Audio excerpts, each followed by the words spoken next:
Hi, good morning, everyone. So today we'll discuss about decision making, okay, in operational research. And the first thing first, we would like to know how people make decision and what is decision, right? So I think this is what we discussed last meeting. So I define decision as conscious, irrevocable allocation of resources with the purpose of achieving a desired objective, right? So what does it mean? Conscious, meaning that you make decision that you are aware of. Okay, you don't think a decision as something that you can take it out back like a play. Okay, so in decision making, you need to be conscious and don't forget that any decision that you make, uh, the resources with this time, cost, okay, your effort is actually irrevocable. So, and I would like to give an analogy of decision. It's similar to uh, making a bet in the gambling table, right? So, decision is similar to your deep thought, okay, before you put your bet on the gambling table. Once you put your bet, that means you already decided, right? Then while you are waiting for the consequence, that is no longer decision. And you get the idea. And we said decision maker is a person or team, okay, with responsibility and authority, okay, to allocate the resources and to implement the decision. So if you create a management that has responsibility only without authority, they are not decision maker. The same thing, if they only have authority but no responsibility, they are not decision maker.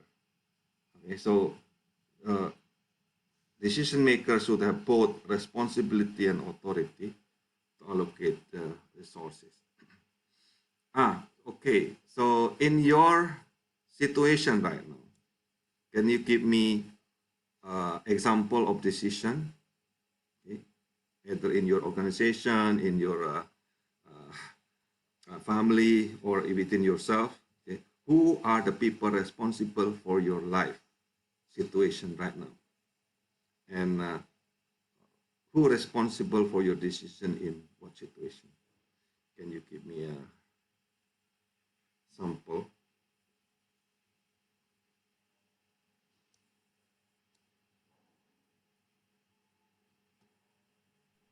An example, Mhm, probably in my organization, since I joined quite a few.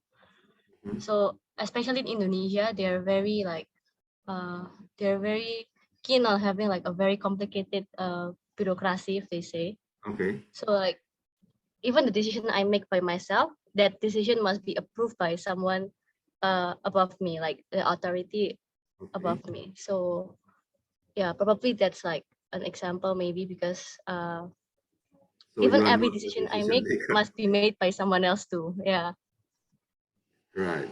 So once I uh, joined the bed, or no, bidding, yeah, bidding with an oil company, okay, Western oil company in Indonesia. Okay, they want to bid uh, oil drilling. It was on. It was unfortunate or fortunate. I'm not sure because the drilling was uh, in the place where now become a disaster. You know the lumpur. Oh, Lumpur Lapindo. Yeah, window. It was the place before. So we bid for to drill there. Okay, but we did not win. Okay, but it was fortunate. But the discussion at that time was something like this: why the oil company in Indonesia actually uh, a lot of people in the structure of Pertamina, okay, which cannot make decision. Mm. Okay? And say if there is a problem in the drilling, okay, they need to contact Jakarta, and there is a bureaucracy up there, so many levels up to the decision maker actually, and they don't want to wake up the person in the night, for example. So because of that kind of bureaucracy, so they cannot respond fast, and the real cost is actually much higher, even though each person is actually much lower in terms of the salary, but uh, the total cost is actually much higher in Indonesia than in Western country. That's the actual decision. So bureaucracy is kind of check and balance, but when you create a very long chain of bureaucracy, that is actually cost, not profit. Right. Yeah, So I agree. when I was working, for example, in Austria, okay, there is only three level. Okay, the big boss, and then my boss, and then me. Okay, so we are the researcher. So we are the profit center. Okay, and the boss already telling we are the management. Okay, and we are the cost center. That's a wow effect. Okay, because in reality they are really the cost center, because that's why they make the organization very flat, maximum three level only. Okay. So I'm not sure if this is useful for you and your Yeah, organization later. definitely. Because in Indonesia, I don't know why they really like having like a very long list of bureaucracy. Then the ones like below, they don't make any decision. We are just like, okay, like if Reporting the up. yeah, if the leader wants this, then we'll just like do it. We'll just wait for them. So it's like more of a like instead of like working, it's more of like just waiting, and we don't make any clear decision because Correct. we're afraid like it might get rejected because there's like multiple levels, right? So like multiple people, so it's very hard to have everyone on the same page. Right. Yeah, That in that case, you probably knowing this knowledge, you probably you want to change that kind of system. Okay, so this is where education is very important. So we open the possibilities, we open the perspective. Okay, you are a young generation who have a very big potential. So one day you will create an organization which is maybe flatter and make a response very fast compared to this long chain of bureaucracy. yeah, So definitely. I hope you can change that situation. Okay. And I have another example of decision that after we take back, okay, they said we will try. This is very stupid. They said they will try, but they expend a lot of money already in that trial. Okay, and then after that they said, okay, we are just trying and we will take it back, our decision, which is very stupid. Why? Because they forget that decision is actually irrevocable allocation of resources. The money that they already put, the effort that they already sent is actually wasted. Right. So this is wrong way of thinking, okay, about decision. So we know that decision is irrevocable and conscious. Sometimes they will say, "Oh, I'm not aware of that decision." How can? Decision must be conscious, right? Yeah, So they you cannot say that. So this is one slide that's very important to say. Okay, and this is the role of decision analysis. Okay, so I got it from the book of Skinner about decision analysis. So decision analysis help the decision maker to provide an insight, okay, into the best course of action given the opportunity and the decision maker preference. Okay, but be careful when we learn about decision analysis here. It will not give you the answer. It will give you the insight about who you are. Okay, so it just tell you who you are, what kind of decision maker you are, but it will not give you the answer. So that is the, because why? Because decision analysis is basically a tool, okay, tool to decide. Now, this flow chart is important. If the decision is obvious, right? Yes, then you just make decision. You don't need to do decision analysis. Okay, so some people are so eager to use decision analysis because they learn about it. Okay, so I give you this in the beginning so that you will know. Right? Oh, after you learn about it and then you say everything you want to do is use decision analysis. No, no, no. I'm telling you, if your decision is obvious, just make decision without decision analysis. Okay, all right. And then next is if your decision is already covered by some policies, kebijakan. So then just follow that policy. Okay? You don't need to make decision. Okay, and then next question is whether this is actually recurring or non-recurring routine of decision. If this is recurring, okay, then you ask whether the consequence is major or not. If not really major consequences recurring, okay, you just examine the previous decision. Then you just make decision based on the previous decision. Okay, and then the next question is there many choices or not? Okay, so if just go or not go decision, then you check, okay, whether there is a major consequences or not. If the consequences is not so big, just make decision. Okay, only when, okay, your decision is not obvious and this is not covered by policy, so it's a special case, right? And then it is non-occurring and non-routine, okay? And then you have many choices, or you have major consequences. You have only two, but you have major consequences. Then this is the time that you use decision analysis. Okay, so meaning this is a cannon weapon, not an axe or an arrow, you know. So it's a heavy weapon that you need to think about it as it is. Okay? So you don't kill mosquito using cannon, right? Otherwise it will destroy your house. Okay, so here are the, before we go to the actual decision analysis, I want to discuss several classical. Classical means old, but still very useful. How people make decision theory in the past. Okay? So there are four things I want to show you. One is called lexicographic strategy, elimination per aspect, and then semi-lexicographic strategy, and the one that suggested by Herbert Simon, one of the Nobel Prize winner, is satisficing strategy.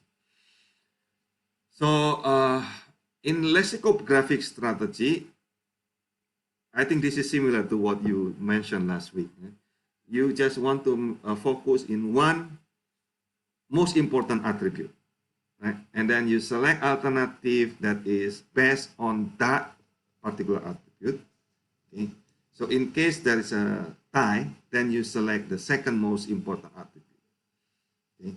And then again, you select alternative that is based on that attribute. Example, you want to buy computer. So, and then you said, okay, the most important attribute is price, right? And then you said, okay, then I will find the cheapest among the available branches. So in this case, you forget about all other features. For example, the CPU speed, the reliability, the memory, other features. Okay. So you only focus on the price. So one attribute only. So when there are several choices, oh, the price is the same. Okay. Then you start to consider the next feature. So this is easy, right? To make a decision. Okay. So is there any example of this that you use what is called lexicographic strategy?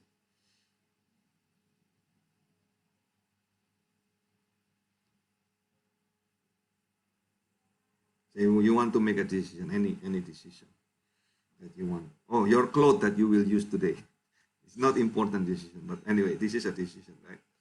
So, what is your attribute that you choose?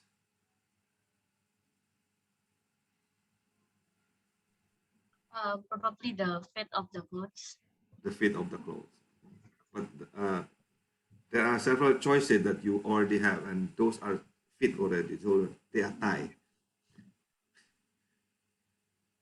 So then Then you go to the second most important attribute. What are the second most important attribute there? the color. The color. Okay, so right. So and then you select alternative the best on that color. Uh, is Livy here? Yes, sir. Livy. Sorry, I Oh, just got disconnected. Yeah. okay. Uh, the second type of old but still good decision strategy is called elimination by aspect, EBA. Okay? This is proposed by Amos Tversky in 1972. Again, it identifies the most important attribute and then set the cutoff value on that attribute. Okay?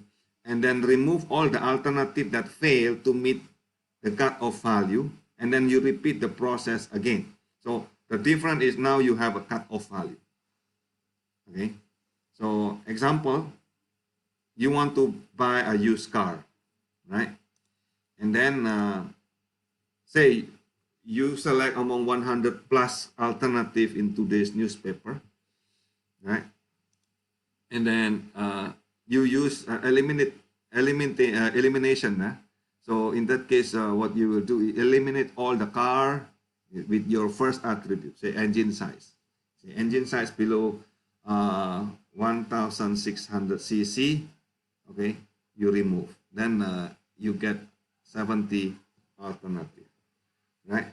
And then again, next is the price. Example, eliminate all the price offer 1 million, okay, and below 300. Okay. Then you get only 35, right? And then reliability is your next choice. So eliminate all the non-Japanese and German cars. So you get 70. And remove all the car that older than 4 years old. Again, you get 5 remain. And then based on the color, okay, remove non-black car. So 1 car remain. So this is how you select among many alternatives. So think about it. What is the good things about EBA? If you have many alternatives, this is fast, right? Right. But look at this. The same, yeah, EBA and the earlier. The attribute, the order of the attribute matter, right? The problem here is the order of the attribute matter. So say instead of using CC first, now you say I will use price first, and then you will get different choices. Okay, because in the beginning you already eliminate. So okay, so EPA good to remove many alternatives because the problem in here is the sequence. The sequence, okay, the order of the attribute matter. So this is very poor decision. Okay? And it failed to ensure that the alternative retained are actually superior. Okay? This is not really optimum, right? We cannot say that this is optimum because you already eliminate in the beginning. Okay? Then you fail to get the actual thing. So, and this is called non-compensatory strategy. Okay, poor performance in one attribute is not compensated by the good performance in other attribute. Right. So, as if you already eliminate in the beginning. That's the real problem here. Okay, and the third strategy that with this well mentioned is actually semi-lexicographic strategy. Again, this is focused on the most important attributes, okay, with S. So if the performance of alternative is similar, okay, meaning similar meaning the difference is not that much, we consider them as tie. And then we move to the next most important attribute. So the problem here is may lead to in contradiction. I will give you an example. So you have 4 brand, okay, A, B, C, D, and you have only 2 attributes, okay, price and quality. So let's say the strategy is like this. If the price difference is less than 0.5, choose the higher quality product. Okay, so now you see, let's compare A with B. The price is actually less than 0.5, right? Then you check the quality. Of course, you will choose B, right?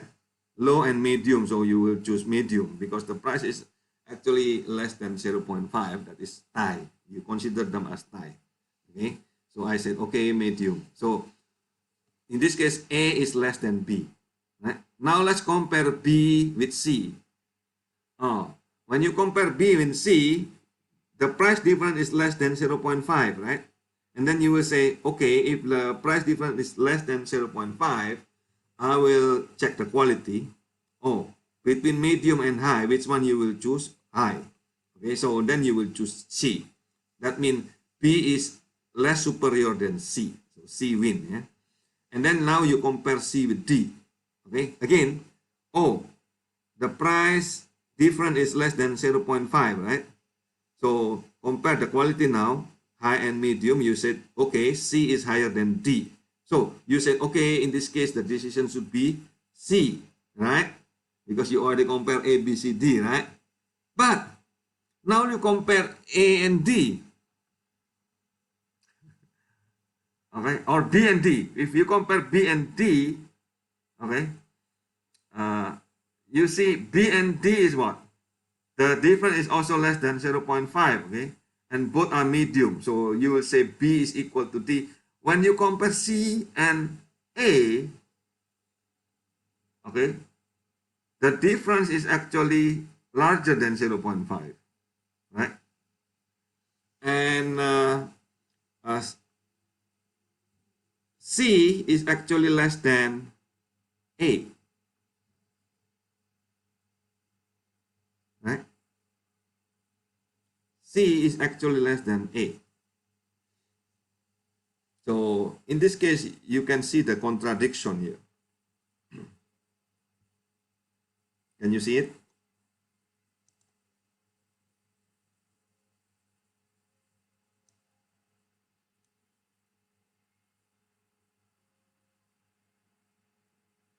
Yeah. So you will say, okay, A is less than B and B equal to D and then less than C. So C must be the superior, right? But actually C is actually less than A. Why? Because the price is actually lower in A, right? And the price is the most important criteria, isn't it? So in that case, lead to contradiction. Okay. So now you start to see, okay, what are the problems in decision making criteria. Okay, well, one is actually there is some kind of contradiction that we don't want that to happen. Okay. Second, there is some kind of order that make problem, okay? And then non-compensatory strategy that we don't want that to happen. Okay, those are the important aspect here that we want to eliminate. Yeah? And Herbert Simon won the Nobel Prize. Okay, and he's a psychology, and he proposed this among many of his proposals. Okay, so he called this satisficing. Okay, satisficing. So what is this? This is a consequential, a sequential decision making. Okay. The alternative is not available all at the same time, but become available sequentially. For example, okay, the house or the car available in the market over a period of weeks, right? Okay. So now there's an assumption here that each decision maker has some kind of aspiration level, okay, which characterize whether an alternative is acceptable or not. So what he called a satisficing strategy is like this. You will wait, continue to search until you receive a satisfactory offer that exceeds your aspiration level. Okay, for example here, you want to find job. Say you just graduate, okay, and then you want to find job. Okay? At early stage, oh, I just nearly graduate. I want to delay, okay, and then there is an excellent job you refuse, okay, but after you get rejection after rejection after rejection, then eventually your aspiration level go down, okay, and then you will receive a job offer that is not really excellent. Okay, the same thing with finding spouse. At early stage, you said, "Oh, I want to delay."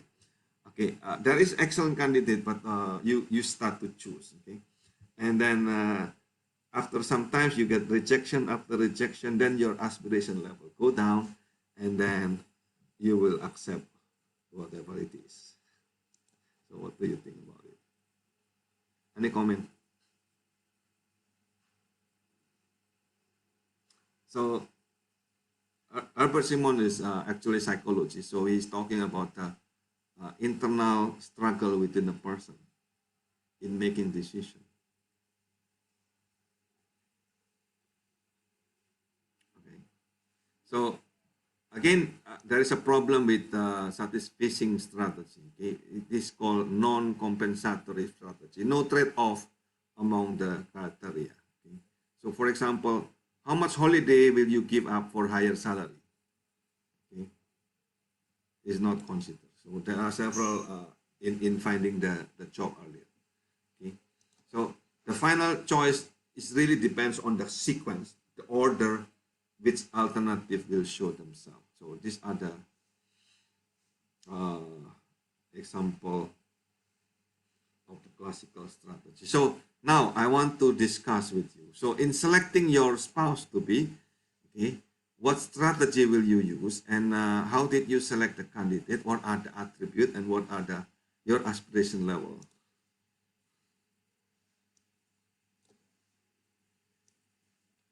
Devi, where are you?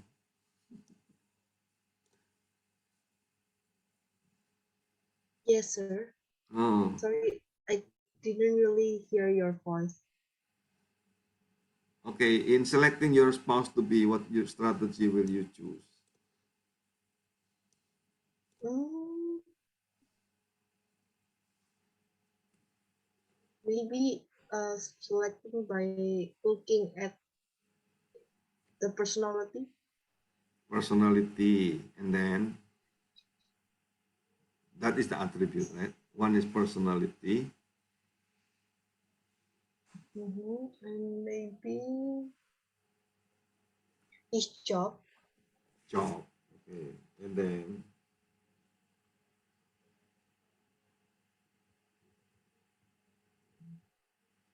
Joy. What is the attribute will you choose? The attribute, Mm. the attribute or the strategy, the attributes of the Attribute first. attributes. Attribute, and then you talk about strategy. Is it sequential or no? I don't know. You tell me. The sequential is your strategy, so you tell me. If the attribute itself, probably like personality, then intelligence. Intellectual. Okay. Yeah, intelligence like emotionally and like academically, Okay. Emotional. and then uh how well they actually work. Like if in Indonesia you call it orang pintar kerja, Oh. Oh and well. lastly their height and looks. Okay. And then what is your strategy? Now that I think about it, it's probably like according to my age. At this age right now, when I'm still young, Okay. Mm-hmm. probably the satisficing. Satisficing. So So I will Yeah, because I'm still young, right? So Right. yeah, but later probably when I reach like 25 or 30, I will change into the uh lexicographic strategy. Yeah, that's why. So at this point, you will use status fishing pro. Yeah. If it doesn't succeed, then I would change my strategy by the age of like 25. Okay, so the aspiration level will go down. Yeah. How about you, Livy? Yeah, probably almost the same, sir. Almost the same strategy. Yeah. Okay, so the age matter in that case, right? Okay, so these are the example of the attribute that my previous students talk about it. So yeah, I give a question mark here because they are more open in the Philippines, for example, gender matters. Okay, the age different matter, religion probably matter for them, race and tribes and culture, intimacy, okay, life philosophy. These are the example of attribute that they also talk about. Okay, right. Uh, right. Now, how about this? In selecting your career or work, what strategy will you use, and what are the alternative? What are the attributes? Okay. Give me some insight.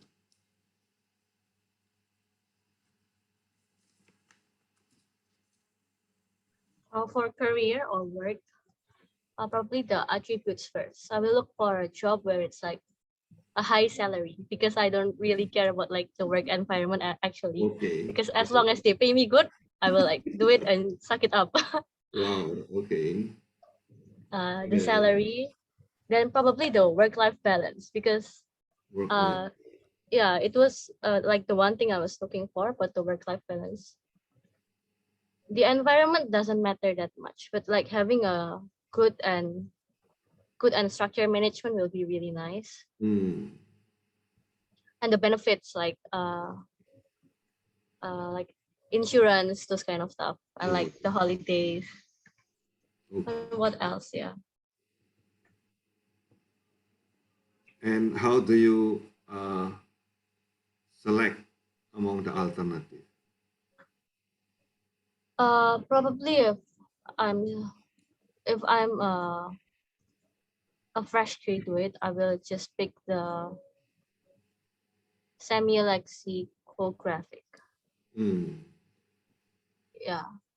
But then if I already have like experience, it's time to change to the Fishing. satisficing. Yeah.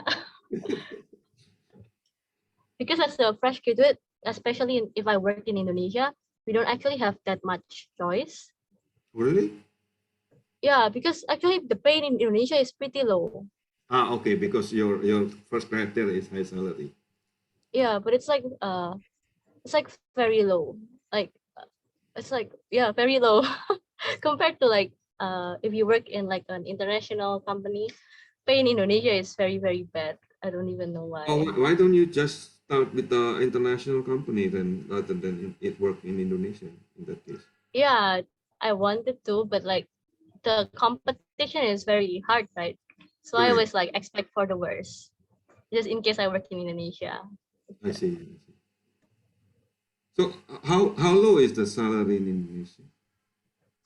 Uh, for a fresh graduate, if you graduate from like for example, you graduate as an architect, Okay, you get paid for 4 million as a fresh that is graduate. $300. Yeah, and your school is like so expensive, while your pay is like Oh, that low. It doesn't make sense it doesn't make sense. Yes. unless as a fresh graduate you work for a startup. Then you might get paid a bit well, like Oh, they really? pay you around like 10 million above. Yeah, that's why So the many fresh startup graduates is really like actually pay startups. you higher, Yeah, not the but other way in around. startups, no, but in Indonesia, the thing is, if you join a startup, they expect you to exceed. So, like, if your role is like as a business analyst, they also want you to be able to be like a data scientist, and you need to do everything, and you don't have like a clear schedule because I they will see. overwork you. But I see. doesn't matter because they pay you Very well heavy. compared to like the others. Yeah.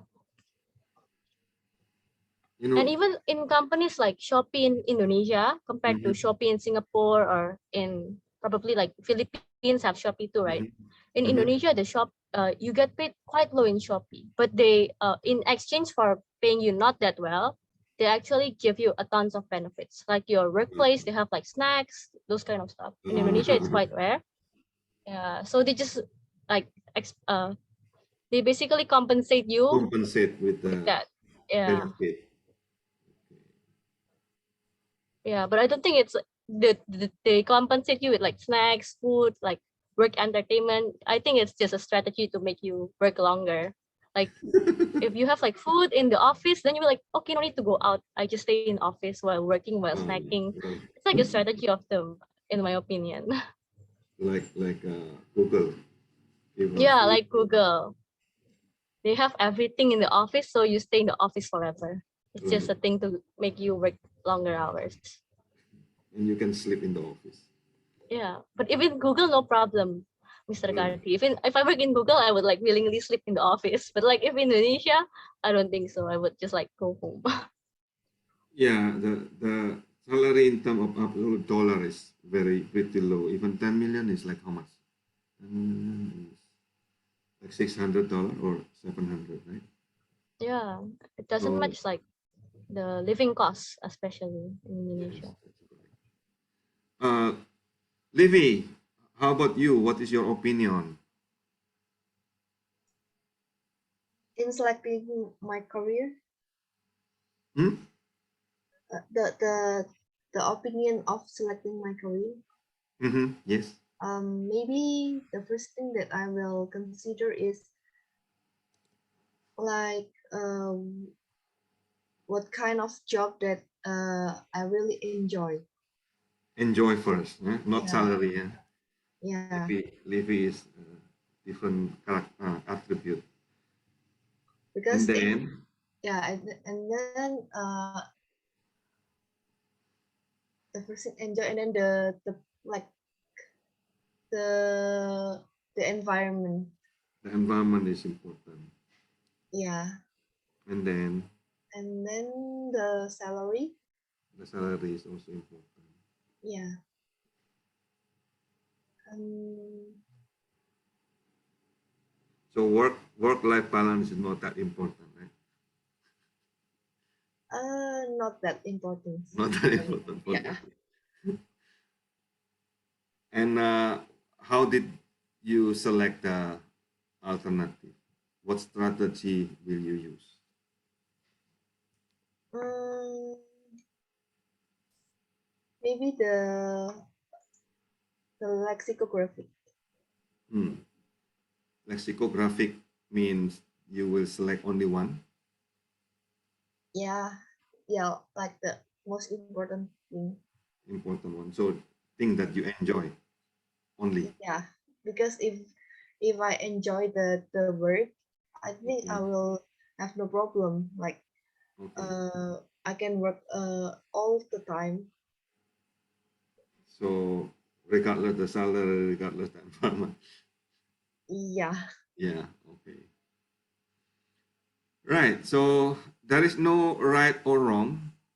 Okay. So these are the sample of attribute that my previous students are talking about. So I have a question, sir. yes, please, please. Since you're already working for like many years, right? In Hmm. your opinion, what's like the best way to like make decisions regarding like a career path? So when you are young, probably you want to learn first, no? Right? And find different things that you want to know in different paths. But if your criteria is actually high salary, so my suggestion to you is to go to the UN. To UN? Yes, the United Nations or the World Bank. Okay, so you can easily earn much higher salary than what you have in Indonesia, and they have a opening and very open. You can just search. Oh, And the UN UN. have Just many branches, okay, many branches, and they are open. Meaning, even their salary are open, their management are open. There must be transparency, so you can start to think about it. If your criteria is high salary, okay, but yes, they will have a work-life balance, but I don't think the environment is for you. So I think this is suitable for you because the benefit is very good, but the work environment is highly competitive. oh, It's very stressful. So I'm not sure. Definitely, this is not for Livy okay. because Livy said enjoyable is the most important. So, but if you think about salary wise, I think UN and IMF or the World Bank will be the best choice for you. And you can start with internship, meaning that you join them as an intern. As an intern, you will get around 1,000 to 2,000 euros or US dollar. Mhm. It's already much bigger than in Indonesia. Yeah, it's a full-time payment in Indonesia. This is like double already. That is Yeah. volunteer. Okay, this is a volunteer. If real payment, yeah, of course, much higher than that. What's your take on like job hopping? Because it's very famous right now. Like most career like gurus, they always say like if you want to earn much, you need to like job hops to like I don't think that is a good choice. Uh, if you want to do a job hopping, that means you aim for something different. For example, you one day you want to create your own business. For example, that is good if you do job hopping so that you can learn a little bit from here, a little bit from there, right? That means you want to learn many different things. But when you want to develop a career, your CV matters. So in that case, you need to have a long mm, career. Okay? If you every 2 years or 3 years you move, then people will wonder why you keep moving. okay. Okay, especially if less than 2 years, that is questionable. Right? So, Okay. but if you want to create your own business, that is probably good strategy because you need to know a lot of things, right? Now, depending on your decision, what you want to do in your life. So, yeah, depending on your criteria and what path you want to do. So, if your parent already earn a business, so my suggestion is why don't you improve and do the business for the family rather than finding job.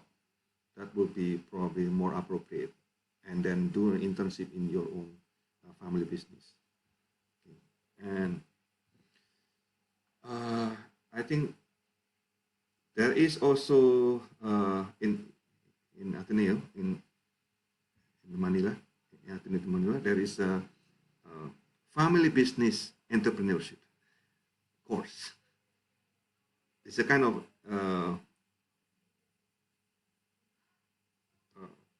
management course, but focus only on family business because they want to develop how to deal with family business. So that's a totally different path, right? So the last part on this slide, I want to discuss about destiny and decision. Okay, so there are several opinions about destiny. In Indonesia, we call it nasib, right?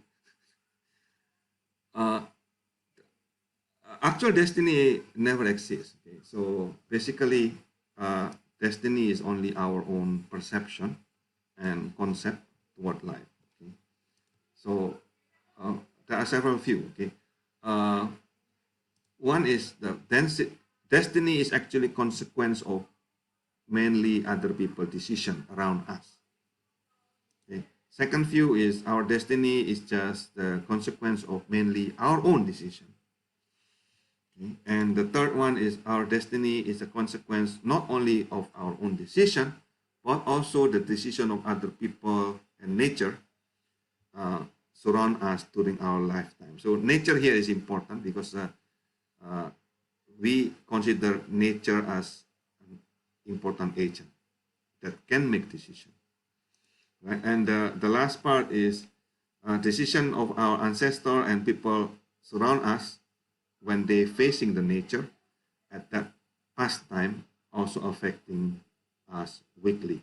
So based on this view, okay, you can start to think, okay, the four shareholder of our destiny. Okay, number one is our own decision. Okay, the second is the decision of people surround us recently, and the third one is including our ancestor in the past, and the last one is including the nature, okay, surround us recently and surround our ancestor in the past, right? So based on those few, we can say several type of people perceiving the decision. Okay? First type is actually a victim. They think that all decision, all their destiny is based on the influence of others surround you. So you can play victims with telling that, oh, this is my misery, okay, or this is my luck, okay?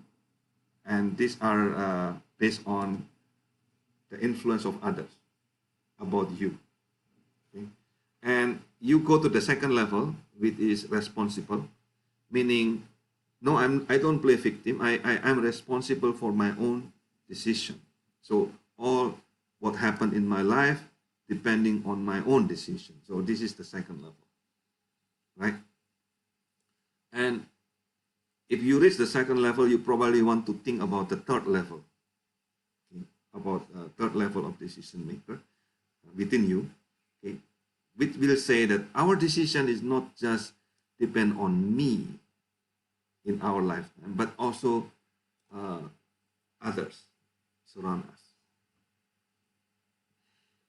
Okay, so in that case, when you reach the level of awareness, then you start to think of not just what you are responsible about, but you are thinking in terms of the group, social group. That means you start to influence others to make decisions that will benefit you or will go into your interest. Okay, and the last part is I call this wise. Why? Because our decision will influence our life and life of others now and the future generation as well. When we talk about the last year, okay, that decision of our ancestor and surrounding them facing the nature in the past are also affecting us weekly. That means, for example, my ancestor came from China several hundred years ago, okay, to the Southeast Asia, and then because they are facing nature at that time, okay, for example, famine and war, and then they move out, so basically become refugee right, in other countries. So and those decisions affect us. That's why I was born in Indonesia, for example, maybe similar to you, right?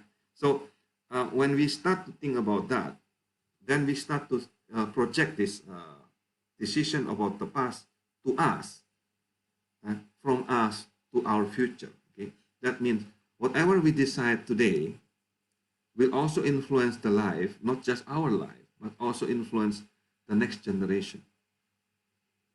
For example, you decide, oh, I want to work abroad, okay, or I want to marry someone, okay, or I want to move somewhere. That kind of decision will not only influence you, but also influence the next generation, many generations after you, isn't it? That question is, are you aware that your decision is not just for you, but also for the next generation after you? That is the things that I want to raise awareness here. So, is there any comments?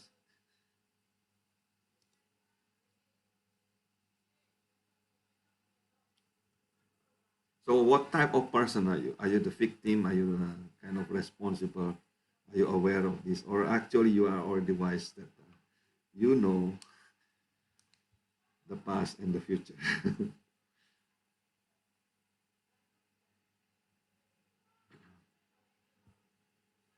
Joy, Livy, any comment?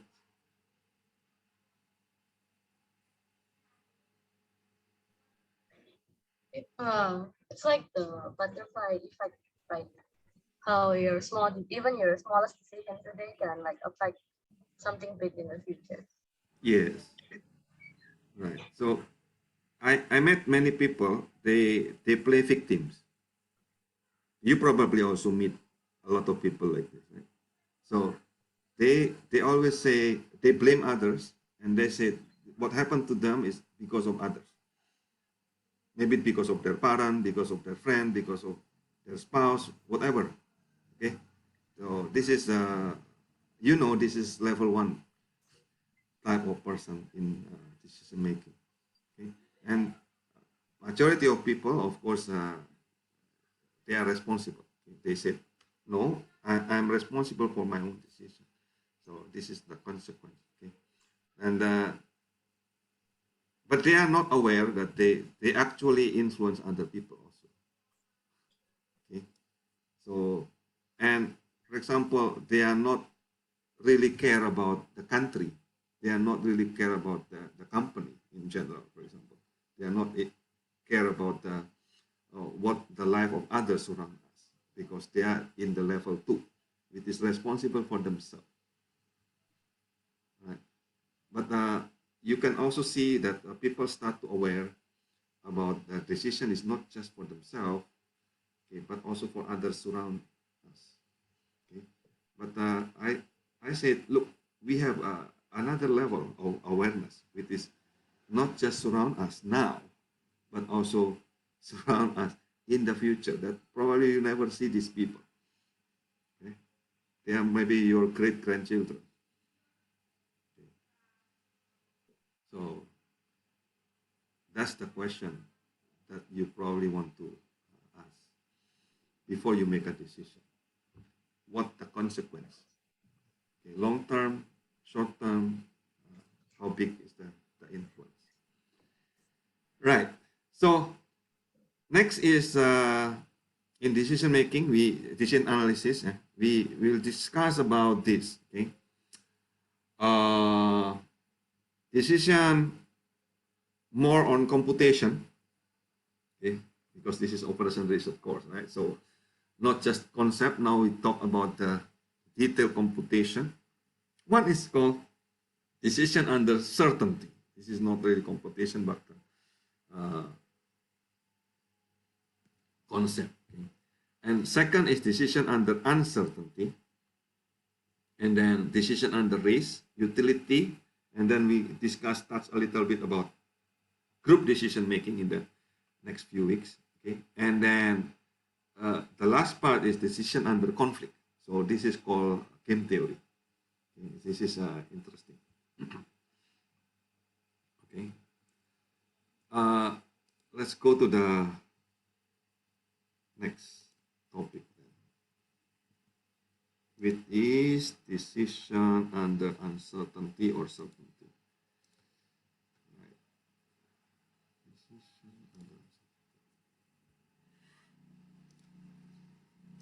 Right. You can follow this in Lentera.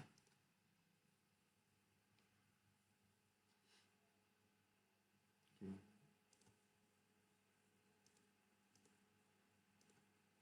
So there are several concepts that we need to discuss. Okay. One is component of decision, and then we talk about type of decision maker, right? And then there are several rule or way to do decision under uncertainty.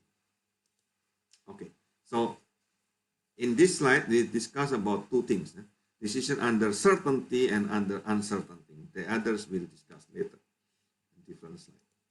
So first thing first, let's discuss what is good decision and what is bad decision. How do you know that this is good decision or bad decision? And can you explain how can you say this is a good decision when the outcome is actually bad? Or how can there is a bad decision but the outcome is actually good?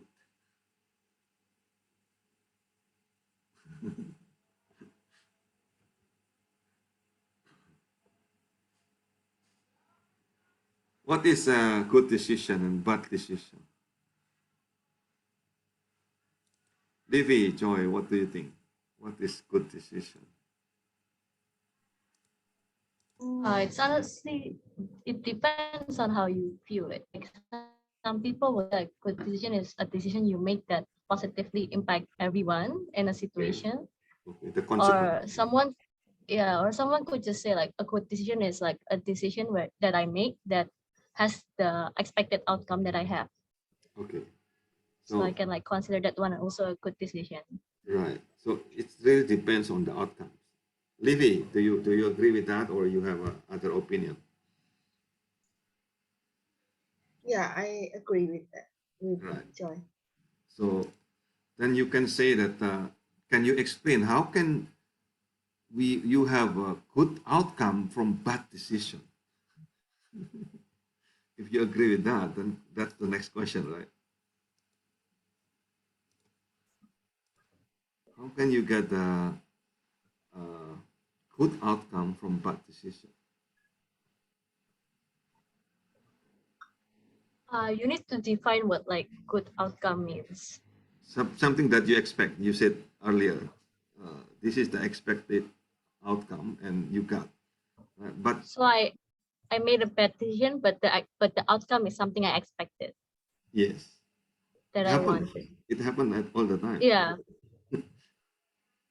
When you make when that decision, you say this is bad decision, but and then good outcome come out. yeah when that happens, I just say, oh my god, it's my luck. Right, But it's probably like the probability, like even though it's very low, right, it's still possible, right? right, So yeah. right, right. So there is some kind of uncertainty actually in the decision, isn't it? So how many decisions have you made with complete certainty? Complete certainty means a good decision will lead to good outcome, bad decision will lead to bad outcome. So that is rare, right? So in reality, what happened is actually uh, there are certain uncertainty, okay, in the future that can produce bad outcome from good decision and vice versa, right? So can you distinguish between decision with certainty and decision with uncertainty here? Okay. With certainty mean when you said good decision, okay, the outcome must be good. Okay. Bad decision, the outcome must be bad, right? And then when we said decision under uncertainty, you said you make a good decision, okay, but the outcome can be good and bad. Okay? And then you said, okay, I make bad decision. Again, the outcome can be good and bad. So this is what decision under uncertainty is about. Okay. So before that, let's discuss about the component of a decision. Okay. The component of a decision is three actually. Okay. One is called alternative, okay. And the second is uh, the agent, okay, the opponent, and the third one is the outcomes. So all these three components we can put them together into one, which is called payoff matrix. Okay. Uh, Decision is actually to choose among alternative. Okay. When you say I have no alternative, then you don't make decision, right? Because the by definition, decision means you choose among the available alternative. Okay, so choices that the decision maker can make, okay, that means you have a feasible allocation of resources which are available now or can become available to the decision maker later. Okay. Now, you need, before you make any decision, you need to create or you need to generate the alternative. Okay. This is what people always say, I have no alternative. Okay. That is not really true. You don't use your creativity yet. That's why you said you don't have alternative. Okay, so there is always available option that you have, either binary option, ternary option or not, right? So there is at least one alternative. Okay, and the default alternative is do nothing or do minimum. Okay, nowadays people don't like to hear the word do nothing. Okay, they call it do minimum, okay, which is the same as do nothing. Okay, so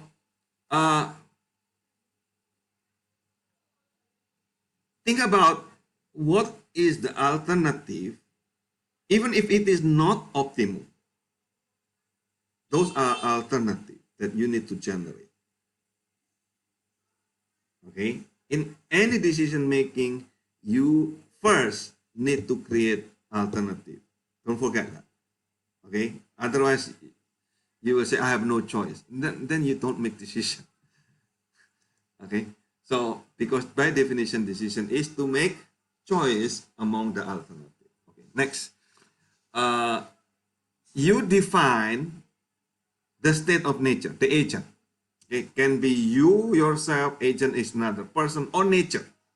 Okay, if you are uncertain about the future event that may occur, okay, once the decision is made, right?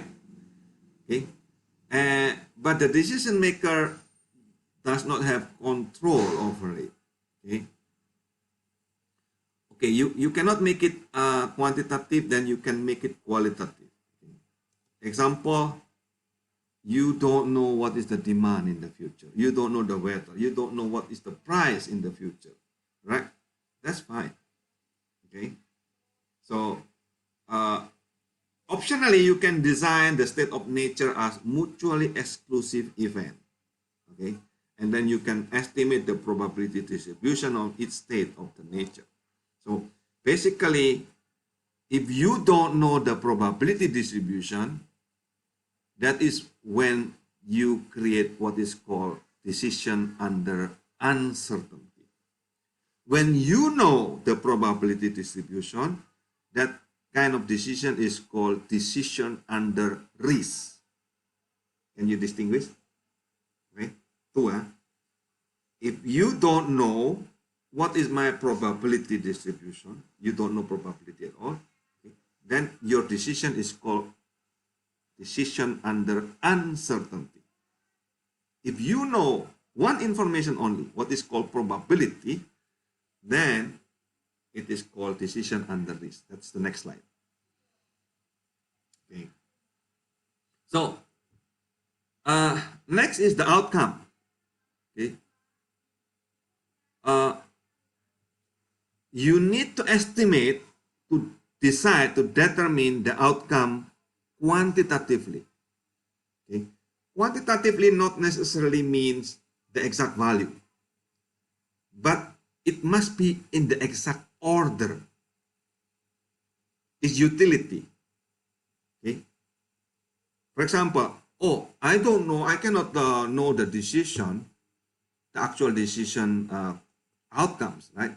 The consequence, I don't know. But you can put value, right? For example, 0 to 100 or 0 to 10, right? So it's utility, okay? So you said, okay, if by the rate of 0 to 10, what will be that? 0 mean bad, 10 mean good. You can put value. Okay? That value is not the actual price, but is kind of quantitative. There's an order, right? That 0 is lower than 10. Okay? 2 is lower than 3. There is an order. Okay? But we can minus, okay? 10 minus 0 is not 10. Okay? There is a, you cannot do arithmetic to it, but you can see there is an order. Okay? So that quantitative can be either gain or cost for its alternative and for its state of nature. Okay? So if you know, you determine. If you don't know, you estimate, you guess. Okay? So we said payoff. What is payoff? Payoff is the consequence. Okay? Consequence is the result obtained when the decision alternative is chosen and a chance of event occurs. So two possible things happen here. One is you make a decision and then that chance of event happens. Okay? And then you measure that consequence of the decision in terms of profit, in terms of cost, in terms of time, or simply a score point. Okay? And all of this combination of decision alternative, the state of nature, and the payoff, the three things, you put them into one table. So that table is called payoff matrix. Something like this. For example, the alternative is either you take a bold action or you do a conservative action. Okay? The state of nature can be favorable or unfavorable. Right? Then you start to fill in the value here. Okay? The actual value, it doesn't really matter, but the order matter.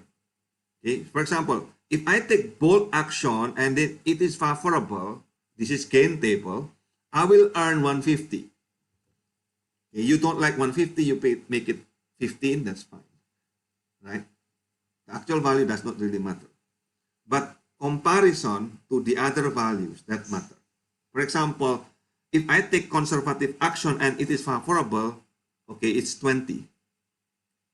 Clearly 20 is less than 150. That's the most important part there. Okay? So next, if I take both action and it happened that the state of nature is unfavorable to me, you are unlucky, right? Unfavorable means you are unlucky. You will minus. It will take cost to you, say 50. Okay. Again, if you take a conservative action, okay, and then unfavorable to you, say you gain, you still gain, okay, only 20. Now, there are two types of table, payoff matrix. Yeah? One is called gain, the other one is called cost. Okay? And gain is positive, mean gain. Yeah? In the gain table, positive mean gain, the negative mean cost. But if you use loss table or cost table, the other way around, okay? Negative value mean gain. Be careful, huh? And positive value in the loss table mean cost.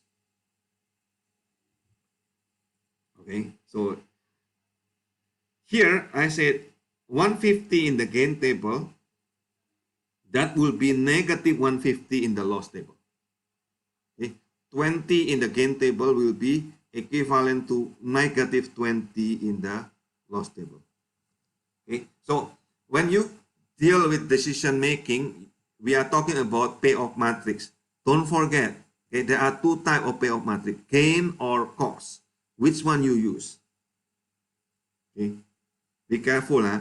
When you use gain table, positive mean gaining, okay? Profit, right? But in the loss table, positive mean higher cost. Okay? Negative is gain in the loss table. Is it okay with this? Next, okay, if you read a lot of books in decision making, okay, there are four type of decision makers. So which one are you? I don't know. You can evaluate yourself. Okay, and through this decision analysis, you will know about yourself.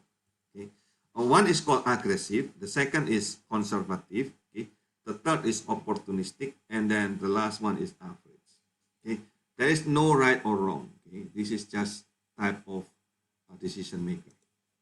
So aggressive strategy is optimistic. What is this? These are the person who seek option that hold the promise to maximizing the potential return. They always think what is the best that could result from each decision. So we call this risk taker, risk seeker. Sometimes we call this speculator. Okay?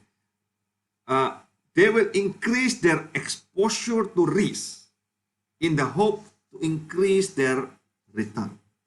So this is equivalent to maximax or minimin. Maximax gain or minimin cost. Yeah? Maximax gain table, minimin cost table. Second type of decision maker is conservative. Okay?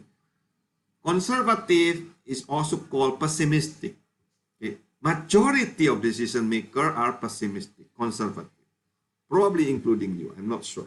So majority. Okay?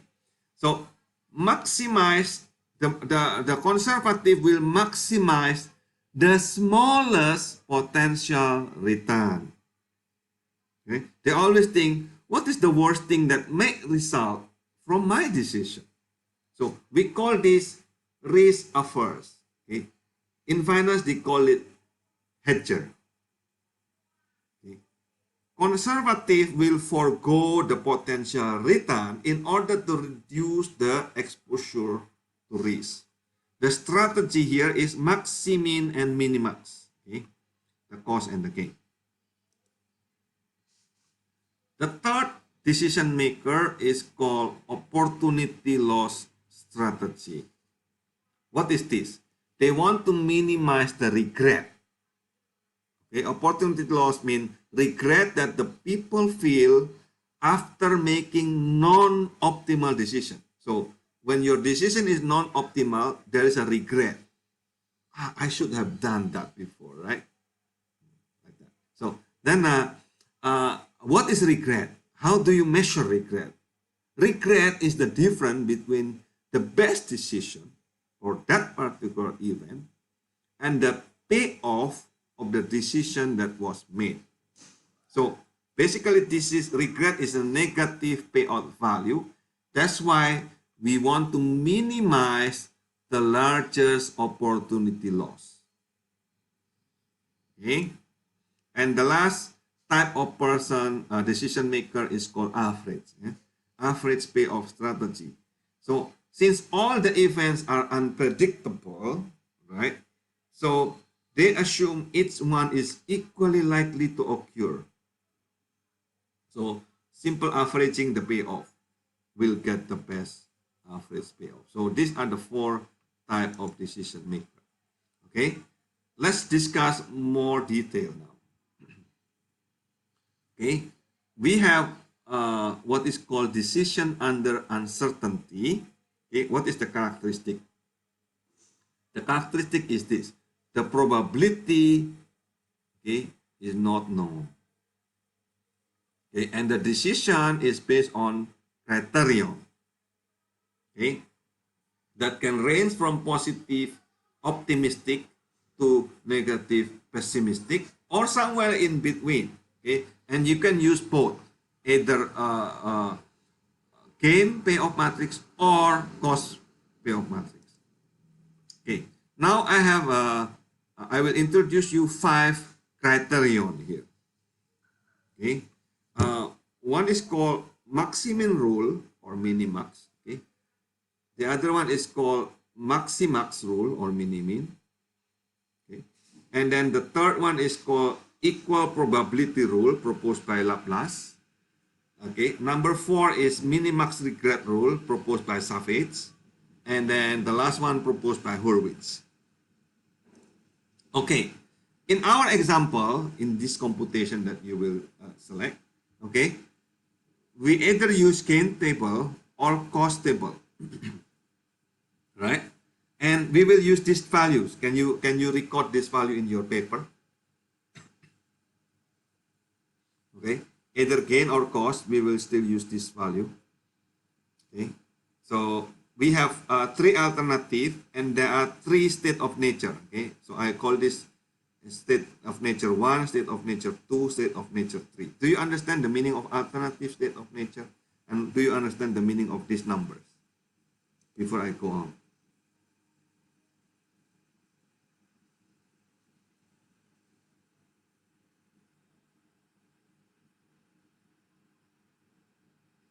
My question, if you make a decision, Levi, Joy, okay, if you make a decision, can you create the alternative? Yes, you can, right? And then, can you say what is the state of nature?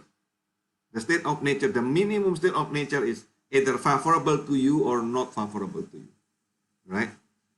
At least you have 2 states of nature, okay? And then,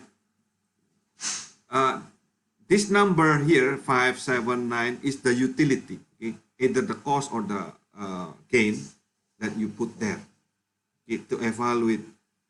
For example, 5 here, A and 1, 5. What is the meaning? If you choose A, okay, and the state of nature is N1, so N1 is up to you, okay, maybe unfavorable or favorable. Okay. If the state of nature is N1 and you choose A, you will gain 5. Do you understand the meaning of this table? Okay. If the state of nature is N2 and you choose A, you will gain 7. If this is gain table. Okay. If this is cost table, if you choose A and this is N2, it will cost you 7.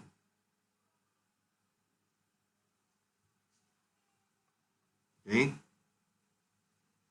Okay, let's go to the first criterion, which is max-min rule or minimax. Okay. In this case, the decision maker is very pessimistic and play safe. Okay. Hey, pessimistic does not mean bad. Okay. In fact, majority of people using this. Okay. So it is guaranteed to obtain a certain minimum payoff, but completely blind on higher potential payoff. I will show you. This is the optimization formula, right? So, depending on your payoff matrix, if your payoff matrix is gain, you use this formula. Okay? Your payoff matrix is gain in selecting the alternative. You want to minimizing the payoff of each alternative, okay, and then select the alternative that maximize the minimum payoff. Okay, so GJK here represent what? Table, okay, the entries of the table, right? And then you minimize the K. Okay, among the K you minimize, and then you take the maximum of J. Okay, if your payoff is actually cost, you do minimax. Okay? If your payoff matrix is gain, you do maximin. Okay, the formula is like that. Okay, let's take example. Okay, first is the note. Okay, in general, maximin gain is not equal to the minimax cost, even if you use the same matrix of gain equal to minus cost. Okay, so later when we learn game theory, okay, the maximin will be equal to minimax only for zero-sum game at the equilibrium. So, okay, this is just to connect you with the game theory later. Okay, let's practice. Okay, so say you want This is the table of gain. I put here gain. Okay? So let's compute the decision of maximum gain, minimum cost based on that payoff matrix. Okay. So here I put in Excel, right? So I have 3 decisions I put in Excel here. Okay. So for each, this is gain, right? So if gain, what you will do, you will do minimum first and then you get the maximum argument. Okay. So let's do it again here. So first, among all the alternative, among the state of nature, what is the minimum? Yeah. For each alternative among all the state of nature, what is the minimum? Say A, the minimum is 5, right? 5, 7, and 9, the minimum is 5. In B, 10, 5, and 0, the minimum is 0. Right? In C, the minimum is minus 15, right? So you get this red factor here, 5, 0, and 15, and then you maximize this. So you get 5, right? So when 5 happened, it happened when decision alternative is A. So then based on maximum gain, you will decide A. Okay? Why you decide A? Because it is guaranteed that you will get 5. You will not get 0 if you choose A. You will not get negative 15 if you choose A. Okay? If you choose A, you will guarantee minimum to get 5. So it's not that bad, isn't it?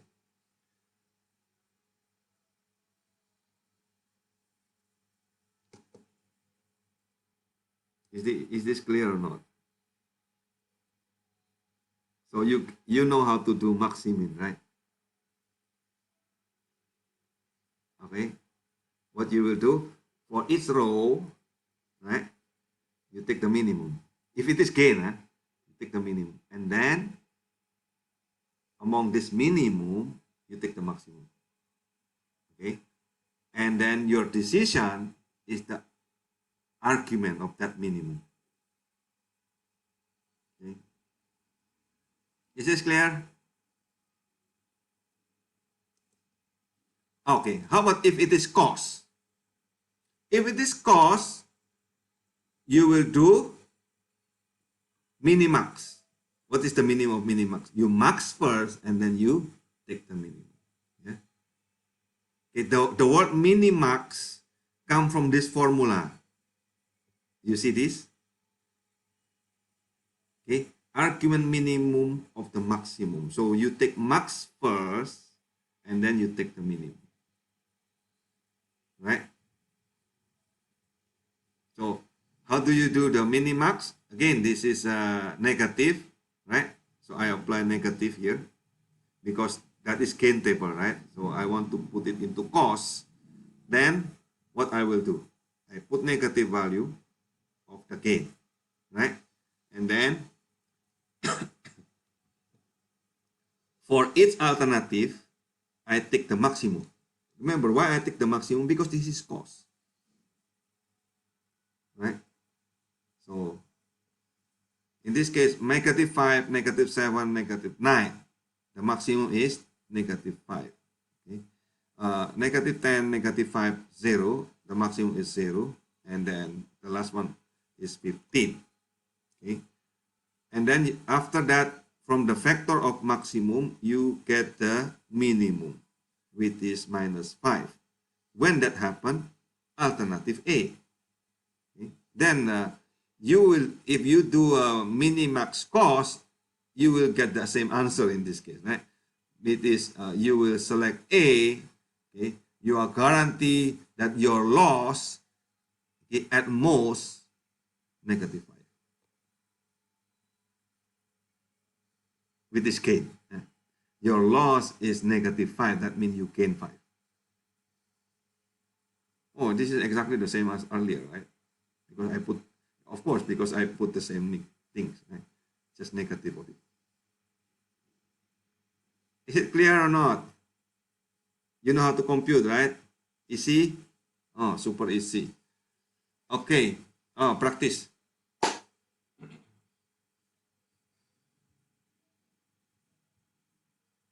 So this is cost. So what you will do if this is cost? Minimax. Okay. So what is your decision?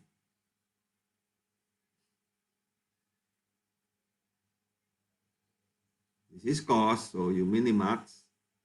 So you max first, you get 10,100, and then the other one is 10,000. And then you take the minimum, you choose 10,000. So what you will choose?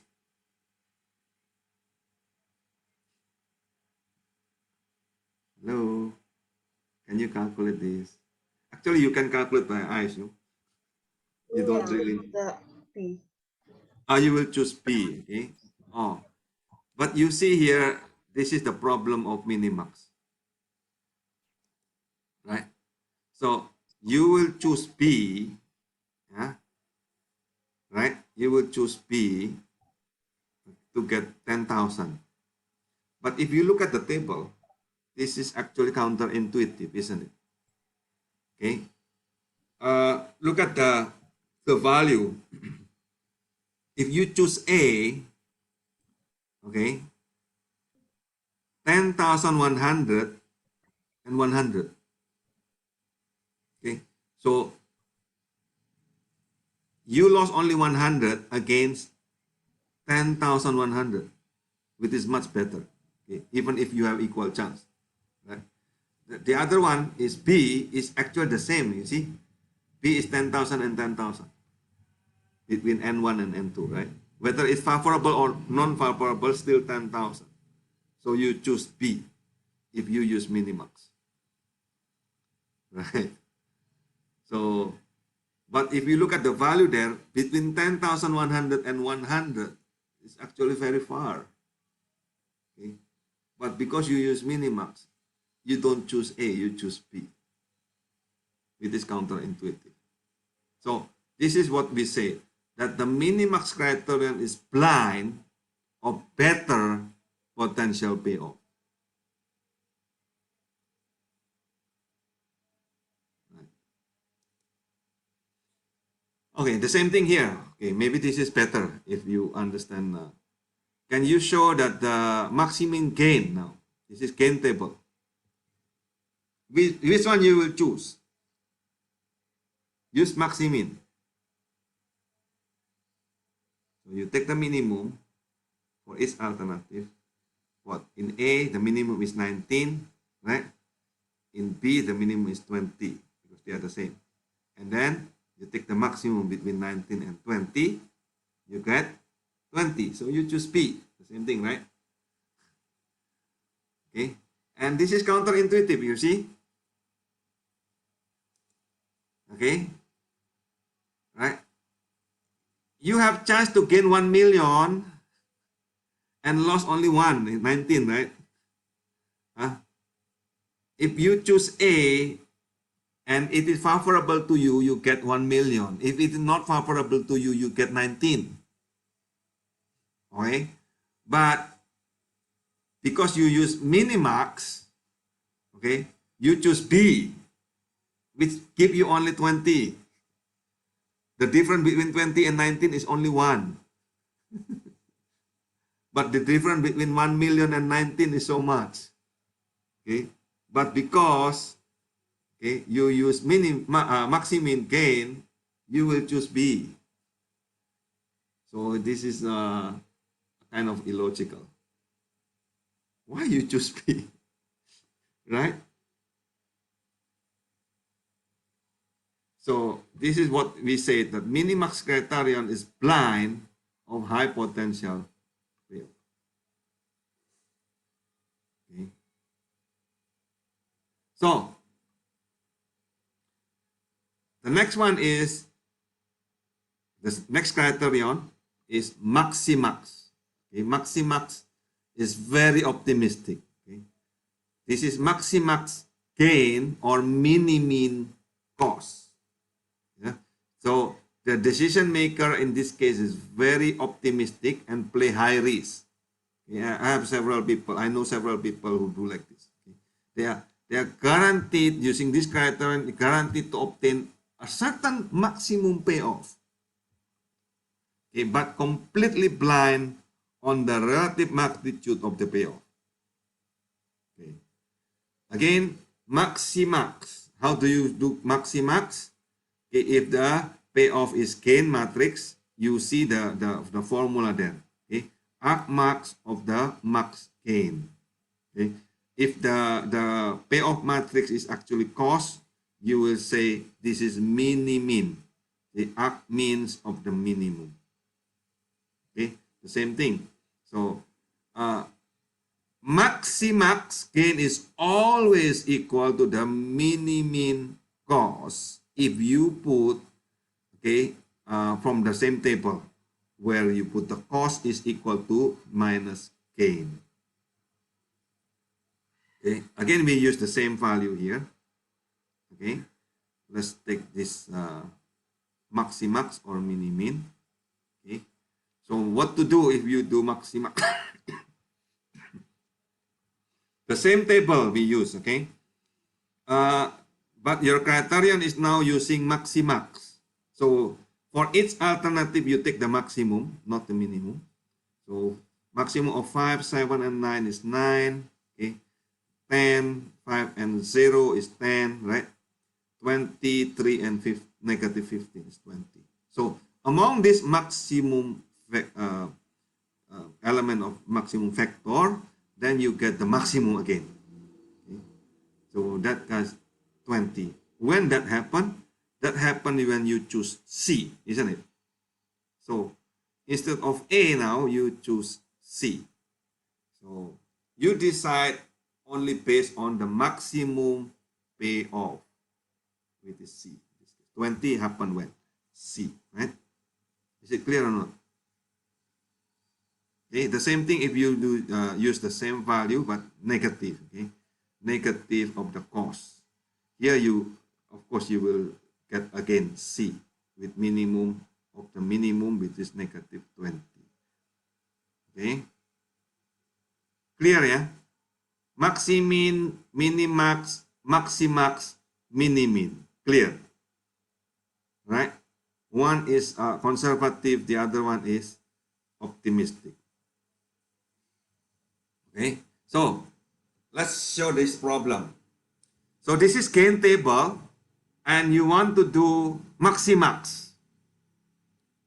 What you will select? Maximax. The maximum in A is 21, right? The maximum in B is 20. And then the maximax, you will select A. Right? Wow. This is so dangerous. You see, in A, if the condition is unfavorable to you, it will cost you 1 million to gain only 1 out of 20. This is illogical, right? So maximax will still decide alternative A, even though we know it will cost you 1 million for the gain of 1. Between 21 to 20 is gain only 1, isn't it? Okay, so maximax rule does not have much perspective because it does not recognize the relative magnitude of the payoff value. Okay, so, and the third criterion, okay, this is also called maximum entropy. Okay, so this is called Laplace equal probability. Okay, this is based on principle of insufficient reason. Okay, what is this? If we don't know, if we don't have enough information about the probability, okay, then treat them equally. Okay, so the decision is based on the expected value on its alternative, and then you select the highest expected value.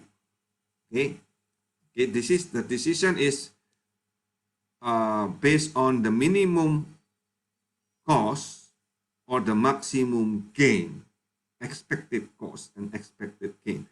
So multiply the cost with the probability, multiply the gain with probability. Okay, but I don't know probability because this is a decision under uncertainty, isn't it? If you don't know the probability, okay, Laplace principle of insufficient reason said the probability are equal. So uniform distribution. Okay, so let's use the same thing. Okay, the same cost table here. Okay, let's assume this is cost table, and let's make the decision based on Laplace criterion. So because we don't know what you will do, okay, the state of nature are the same, so equal probability. Okay, so then you take the average, isn't it? So the average of -5, -7, and -9 is -7. Okay, the average of -10, -5, and 0 is -5, and so on.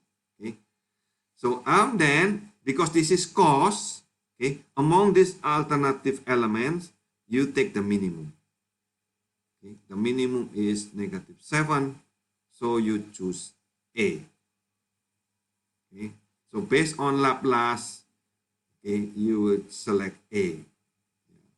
That by accident, this is the same as minimax, right? But the value is different. So Laplace equal probability, the decision based on assumption that all the state of nature have equal probability. Okay, it recognizes the relative magnitude of the payoff matrix, so it's actually better than the earlier. Okay, but there's a problem here. When it become problem, it become a problem when we split and relabel one of the states into more category. Okay, now the same state of nature has more members and then become higher probability to be selected. One of the classical example of this weakness is called red and blue bus. Okay, so we are asking the respondents, red and blue bus is, we are asking the respondent whether they will choose public transportation. Okay, and then we say, will you choose train or will you choose bus? Right? So in this case, what? Say probability of, if you don't know, you assume equal, right? So probability of bus and train is equal, 50-50. Right? And then now you split and relabel. You say you choose between red bus, blue bus, or train. Okay, you split the bus into two, red bus and blue bus, and then train. So now if you apply Laplace equal probability, you will have 1/3, 1/3, and 1/3, right?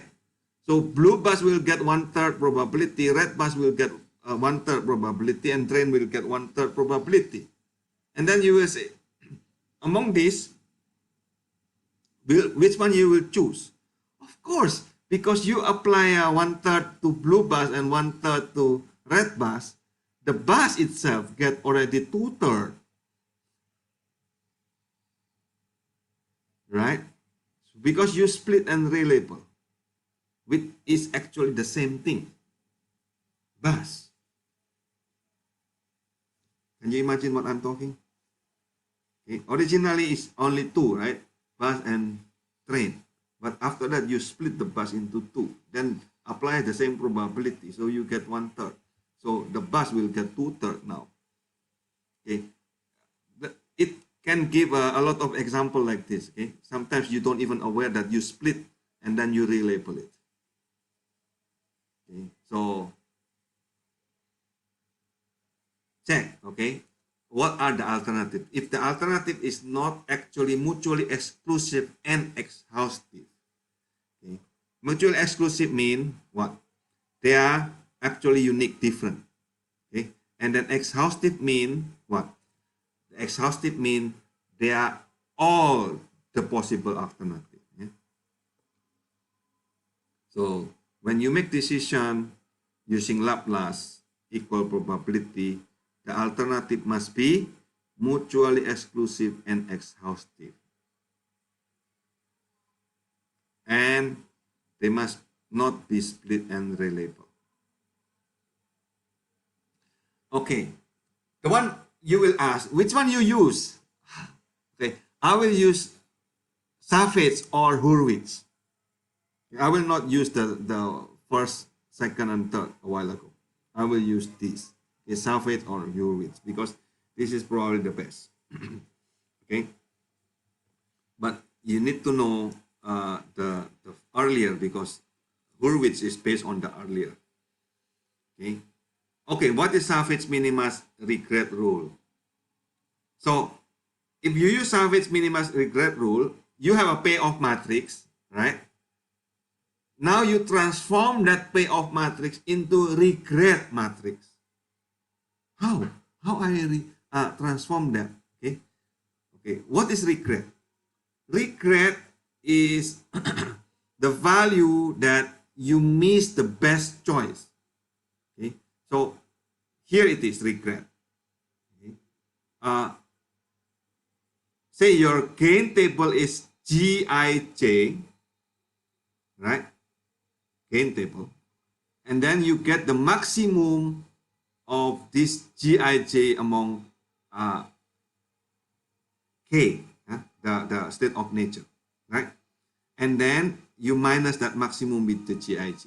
Then you get the regret. The same thing if you have a cost table, okay? The cost table minus the minimum of the cost. So basically regret means opportunity loss. So the absolute difference between the payoff and the maximum payoff. So because this is cost, okay, whether you have gain table or loss table, regret is basically opportunity loss. So this is cost. That's why you use minimax. Okay, always minimax of the regret.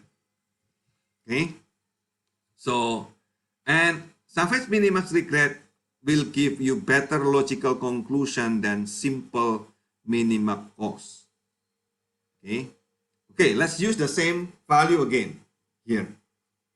Okay, the same value that we used a while ago. So now this is gain table, right? So if the state of nature happen like this, okay, on this you have the three alternative. How do you calculate this? Okay, what is the maximum payoff? Okay, maximum payoff for the gain table. So for each state of nature, you get the maximum. Okay, you see here, for each state of nature, so 5, 10, and 20 is maximum, right? 20. So you put that 20, 20, 20. For each column, you get the maximum, and then you replace maximum payout matrix is 777 and then 999. Can you make it? Can you get the maximum payoff matrix? Yes, you can, right? Next, can you calculate the regret table? Okay. Regret is the maximum payoff minus the gain. Okay. So this is the gain table, the payoff matrix is the gain table, and you already calculate the maximum payoff. Then you just minus. So 20 minus 5 is 15. 7 minus 7 is 0. Okay. The last one here, C. State of nature 1. 20 minus 20, 0. Can you get the regret table?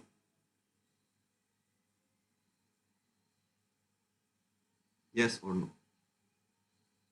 Yes.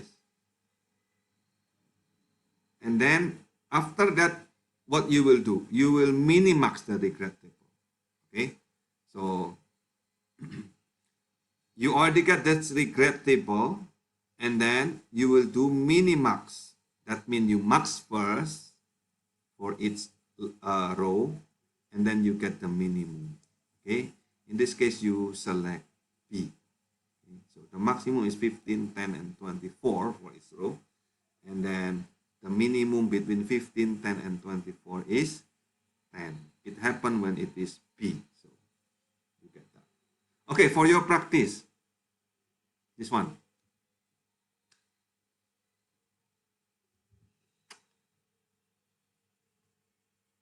Can you do it either in paper or in Excel? Is up to you.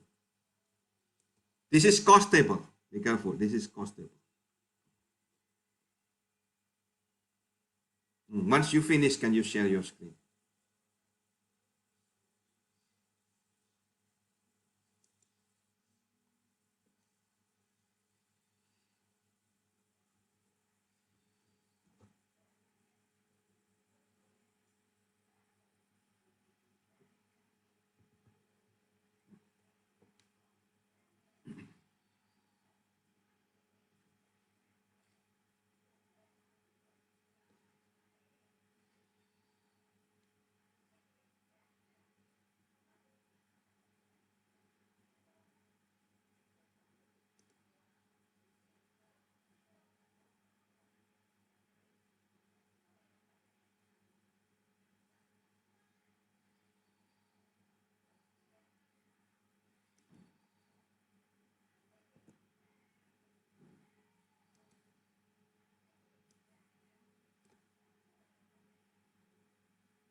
This is the exact example that we used earlier, right?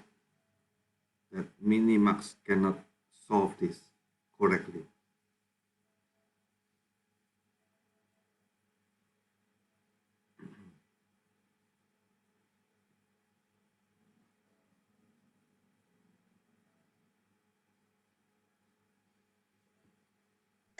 We will pick A. We will pick A. And what is the value? 100. 100, right? And 100 regrets. Yeah. right. So can you show the minimum cost and the regret I'll matrix? share my screen. Yes.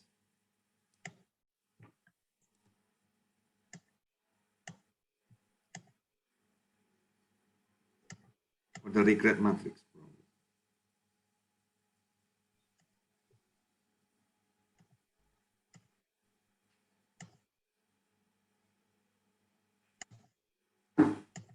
This one. Mhm. The minimum. Yes. Okay. So you get 110, 100. This is the cost, and then the regret is 100,099. Correct. Very good. Very good. Yes. Okay. Excellent. Join. Vivi, show me your result. I write it on paper. Yeah. Okay. Did you get the same result or not? Oh yeah. Okay. Very Very good. The same. Okay. So let's go to the next criterion, okay, which is called Hurwitz. Okay. So Hurwitz criterion is basically a generalization, okay, of maximin, minimax, maximax, and minimin. So how do you generalize? Here it is. Okay.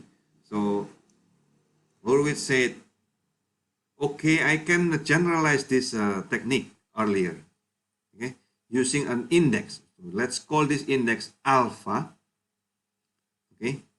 When alpha is 0, it's become too pessimistic. Okay. When alpha is 1, it become too optimistic. Okay. And when alpha is 0.5, probably is more reasonable. It's up to you to decide the alpha. In fact, we want to find that alpha that make the decision change. Okay. So here it is, the formula. So depending on you use gain matrix or you use cost matrix. Okay. So GJK is gain matrix, CJK is the cost matrix, right?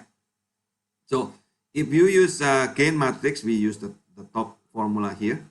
Okay. So alpha multiplied by the maximum of the gain plus 1 minus alpha multiplied by the minimum of the gain. Yeah? So, and then arc max mean you get the argument of the max. Okay? That is the decision. Okay, let's take example. Again, we use the same values, the one that you play a while ago. Okay, and we want to chart the sensitivity of alpha. Okay, so I use Excel. So let's practice this after this, yeah. So say you can put alpha here at the beginning 0.5, then you can select later. Okay, and this is the table that we choose, we use because this is cost, right? This is negative. So then we can calculate, okay? So the minimum, the maximum, and then based on that criterion, based on the alpha, you can multiply, and then now you can get the result. Okay. If the alpha is 0.5, this is the result of the computation. So, and then now you compute for all different alpha. So you create a data table. I think you learned about Excel last semester, right? So you can create data table. You remember? Okay, so for one value of alpha, you create a table, and then you can start to plot this. When alpha will start make a change of decision. So if you look at the Horowitz, okay, of this cost table, when alpha is 0 to certain value of 0.6 something, okay, the decision will be A, always A. Okay? When above that, will always become C. It will never go B based on. Again, you can also use Horowitz to evaluate the same value but gain table. Okay. Of course, you will select differently. Yeah? It's not. Oh, this is the same A for 0.5, and then you will get the Horowitz sensitivity is something like this. Okay. Can you try to practice? Okay. So Horowitz only generalize maximax, maximin, okay, minimin, minimax cost. Yeah? So it does not include the Laplace inequality or minimax regret rule. So basically, Horowitz just go to the first and second rule that, or criterion that we use. So this is like the summary about decision under uncertainty. Okay? Decision under uncertainty meaning you need to select among the number of alternatives under the following condition. Number one, the outcomes depend on several states of nature, right? And then given any state of nature, the payoff of the alternative is known, and the probability is unknown. Okay, the probability of the state of nature is unknown. So, and then now different criteria you can see will create different decision. Okay, and then actually this tool will only tell you what kind of decision maker are you, right? Because the decision itself will change depend on the criteria, and the criteria depends on the decision maker type. So clearly all rules have some weakness, okay, and that weakness can lead to difficulties on the decision making process. So a better approach is the next slide. After lunch we will continue with that, which is called decision under risk. Okay, so I want you to do this Horwitz as your practice, either gain or the cost, so that you can practice. Okay, and for your quiz later on, maybe next time, maybe in the midterm exam, okay, you need to match this three table. For example, oh, gain table, which one? Gain table is maximin or minimax? Maximum. Gain table. Right. So you check. Okay. Anyway, the exam will be open. So you still need to check. Okay. If it is maximin is gain table. Okay. Minimax is always cost. Okay. So the same thing. So you matching. You draw a line in this practice. Okay. How about maximax? Gain or loss table? Maximax.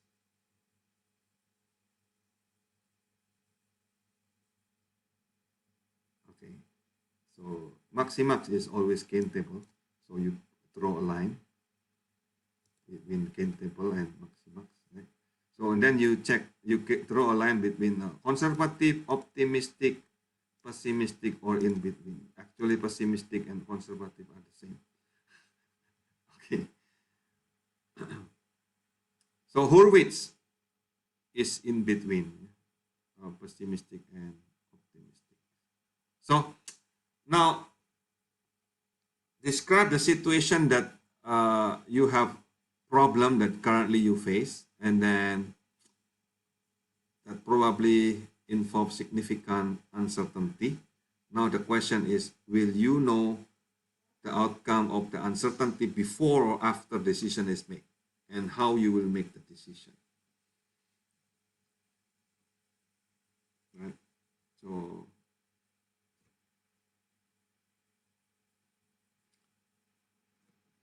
okay, so time for lunch. I hope you can create the Horwitz while eating your lunch. Oh, I'm very cruel. Okay. Anyway, after finish, we will discuss about decision under risk. Okay. So let's stop for a while. Okay. So let me check the.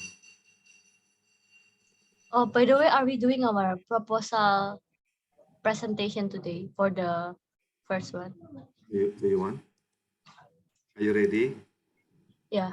Yeah. Okay. So let's do that. That case. Okay. So I'm going to present.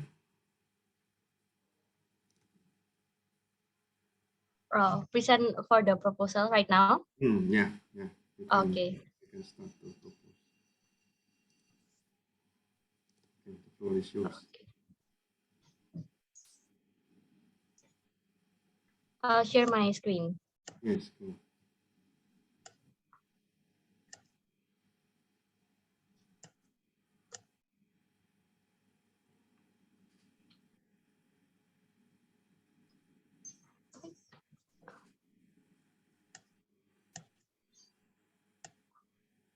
Okay, so here's my operation research project proposal. Mm. So the project we aim to analyze and optimize a real world project for decision analysis, right? So one of the main things that come to mind, as you know, I really like going to the supermarket since last semester, right? Right. I'm making a project about supermarket. So Okay. this time I also thought about the supermarket itself. So I call the Okay. project the Hockey Lucky Queue because hockey in Hokkien means lucky, right? So the Hockey Lucky Okay. Queue. But yeah, actually the queue in hockey is pretty bad, especially during the weekends. You can queue up to like 15 to 30 minutes, which is really, really bad for a supermarket to have such systems. But I don't know, people really like going there. So most of them don't have any problem. But me myself, I don't really like queuing because I'm not very patient. So I decided to do this project using the queuing theory. I did some brief reading about the theory itself to make sure that it was possible for me to actually do the project itself. Mm-hmm. Okay, so this one, the Hockey Lucky Queue. So this project aims to explore the dynamics of queues or waiting lines, assuming that the customer arrive at the cashier means that they are entering the system as an independent random variable. So it's completely random. And upon arrival, they are instructed to wait in a queue for a certain amount of time up till it's their turn. Then they will leave the system after they are serviced. Okay, so how will I? Okay, this one. The hockey lucky queue. So with probability theory, input and output models, the bird that process. I think it's possible to derive quite a few of queuing model itself.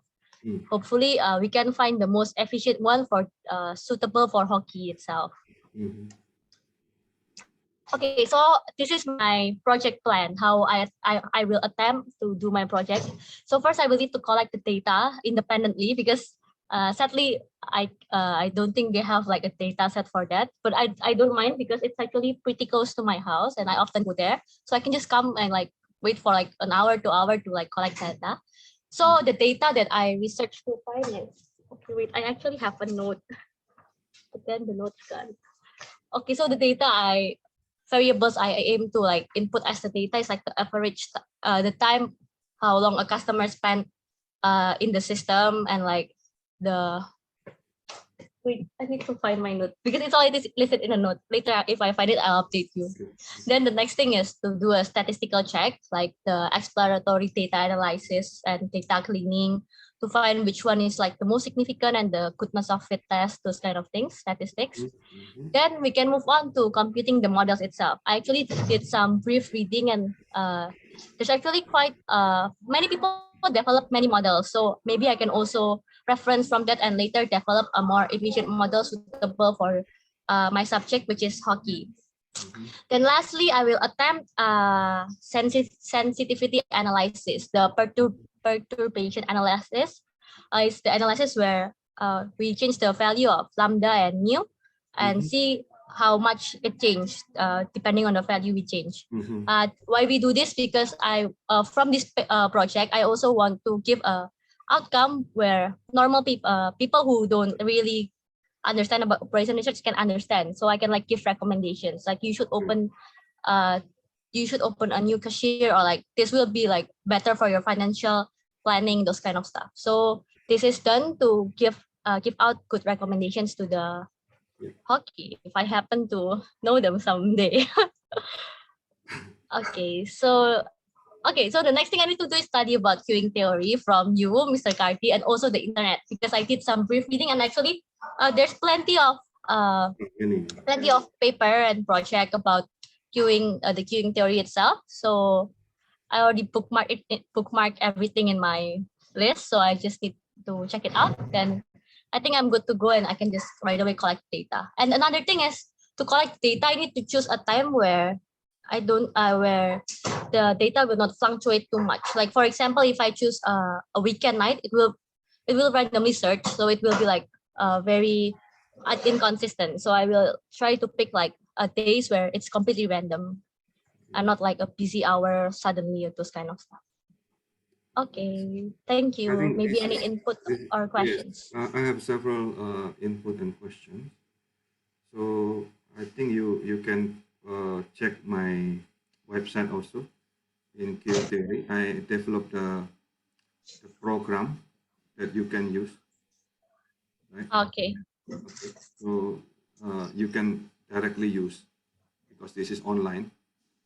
And then in the slide of queuing theory, the basic queuing theory, I give you the example of survey that you need to do in both Okay.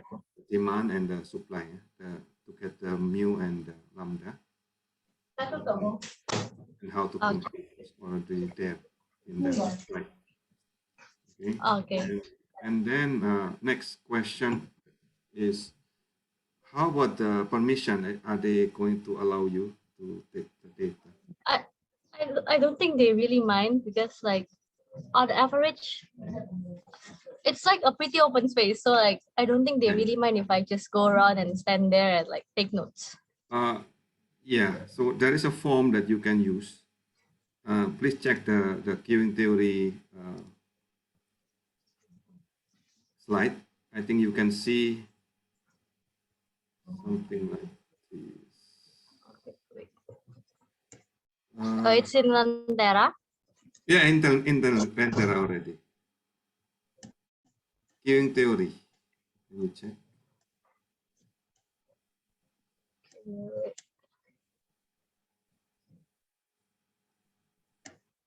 Uh, in page 37, I will share. This one. I'll share my screen here. So this is Okay. what you need to do. So this is your observation number, right? And this is the time. It's just 5-minute interval. And then you check how many people arrive in the gate. Okay, in the gate. This is in the gate, meaning the if you have several gates, you need to put for each of the gate. Or if you are measuring for the cashier, so you need to go a bit farther before the cashier, and then for 5 minutes, how many people arrive for that cashier? Okay, and then and then you can create a distribution like this, just frequency distribution, and then you can get the average lambda based on this computation. Then and then you can check the matching with the distribution of the Poisson or different kind of statistics. Okay. For matching, you can use software. And next is the mu. Okay, this one. So for the service time, you need to check for each customer. So you need to put the time when they start to be served and when they finish to be served. So this is the example.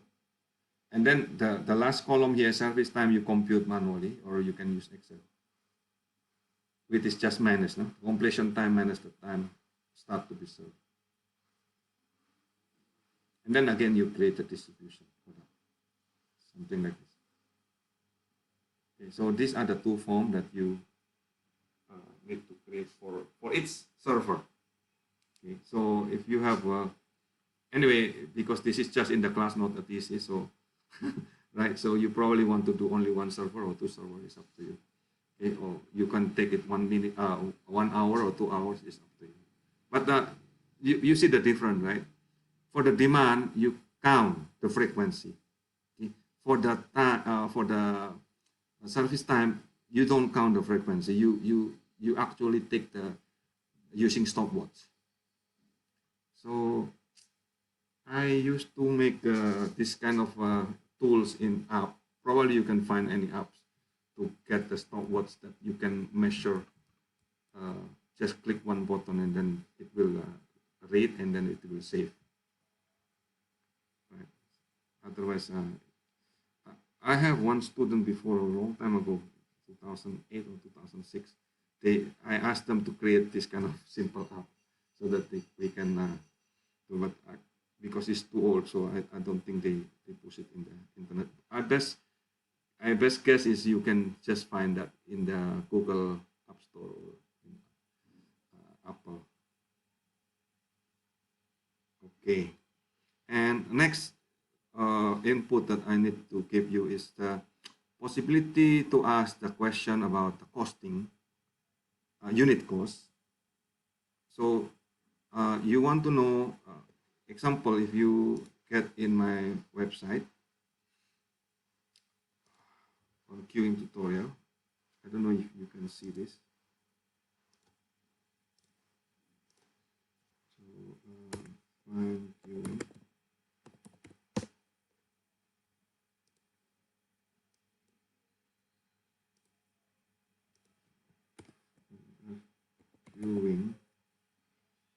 Queuing, okay, queuing theory, yeah, right. So in this website, you can see a lot of queuing calculator that I developed. So now depending on the model that you want to use. Okay. BERT and that model is actually the, the things behind all of these models, but we don't discuss that because I think it's too theoretical for you. Say here is the example that you can use to optimize. Say it will give you the number of server, and then the arrival time you need to put the lambda and the mu in the same unit, but you need to get the cost of server and the cost of waiting. This is you need to input so that you can get the optimization. Okay. So the cost of server is the cost of one person and including the machine. Okay. So in the same unit, you need to put it in the same unit as arrival and service time. And then the unit cost of waiting, again, you check in the same unit. Okay, that's probably my input. So with that, your sensitivity is not just to get the optimum lambda or optimum server or the number of server, but actually also include the costing. Once you talk about money, so easy to approach the management because now you can say how much. Okay, that's my suggestion. Okay, Livy. You can, Livy, if you want to have suggestion to join, that's fine.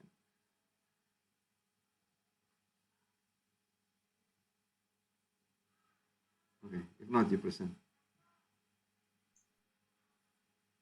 Okay, I will present.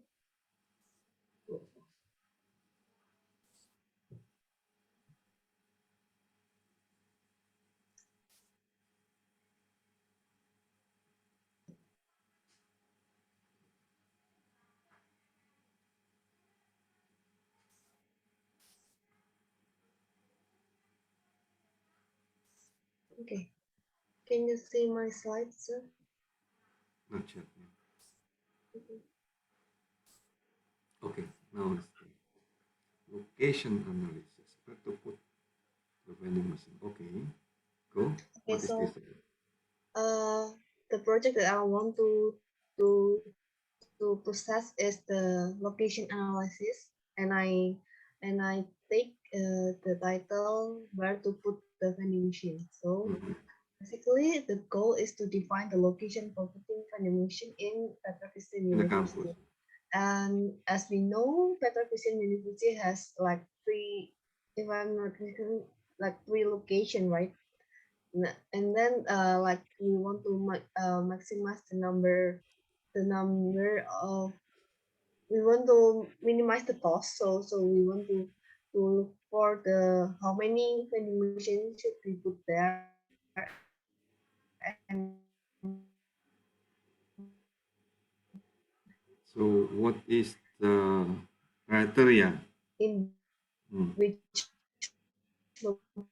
location. So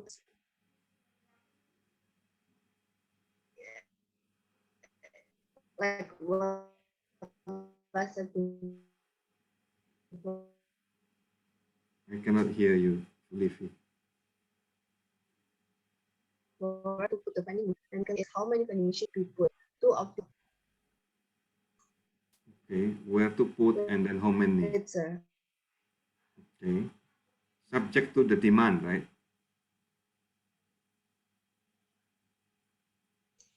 Wait, sorry, I lost my connection. Wait, let me change my connection first. Mm-hmm.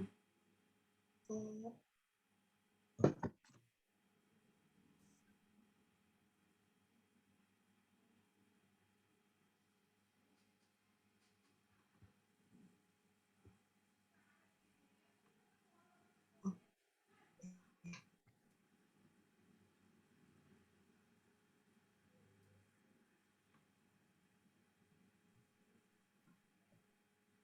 Okay, so like what I said before, the problem is where to put the vending machines and how many vending machines should be put.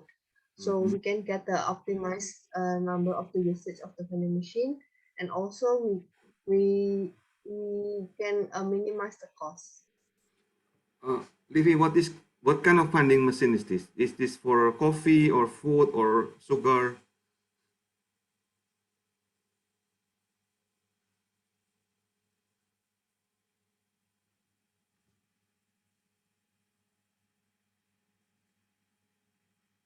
Sorry, sir, I will stop my camera so it will not get disconnected.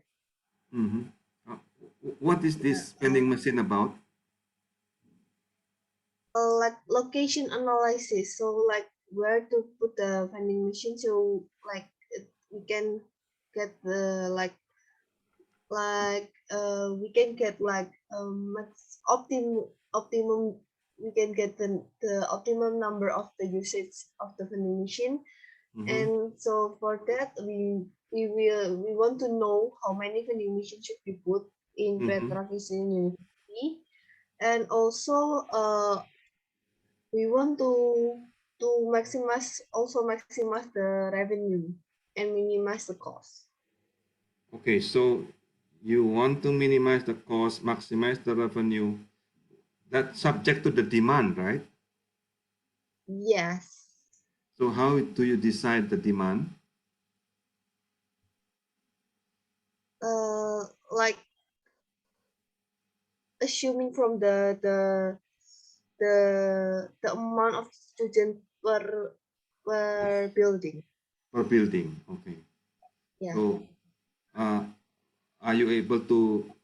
Do you think you can get the data for this number of student per building?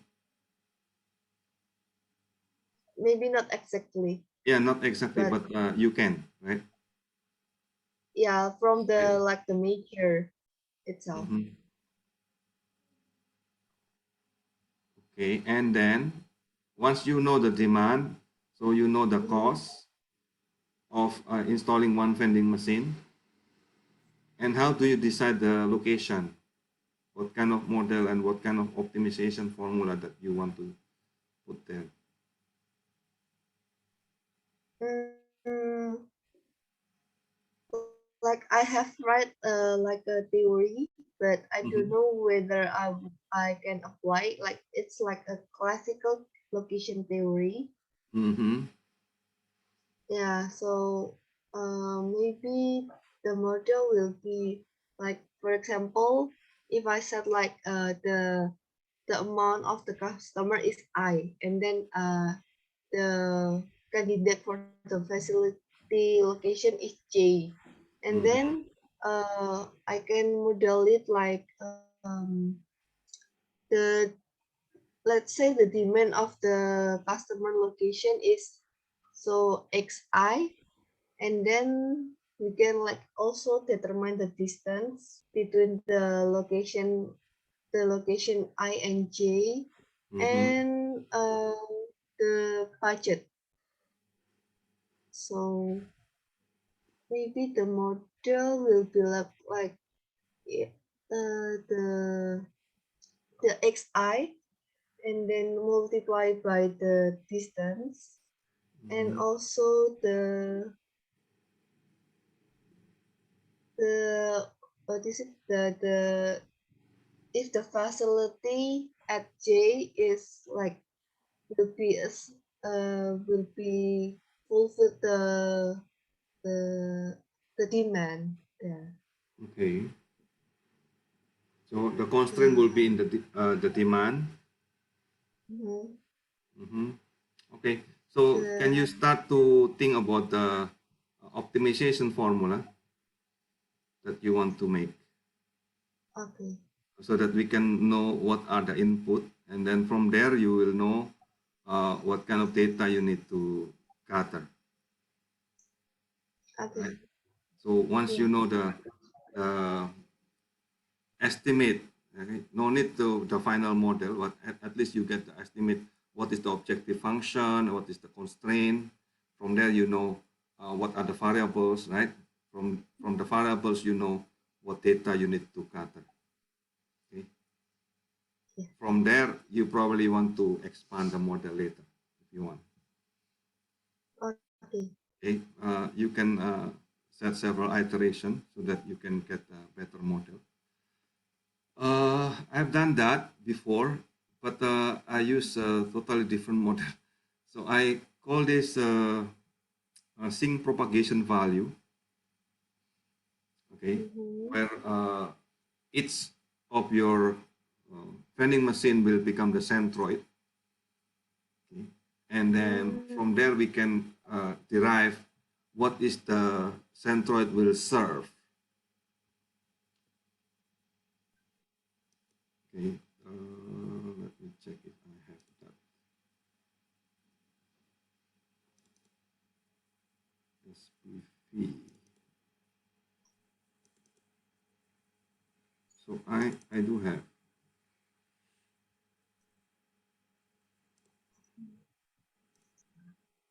something like this. So I call this sync propagation value. Okay, so this is say imagine you have a horizontal plane like this, and then there's a ball, okay, falling down there, and then it's kind of meteor. This is the sink, right?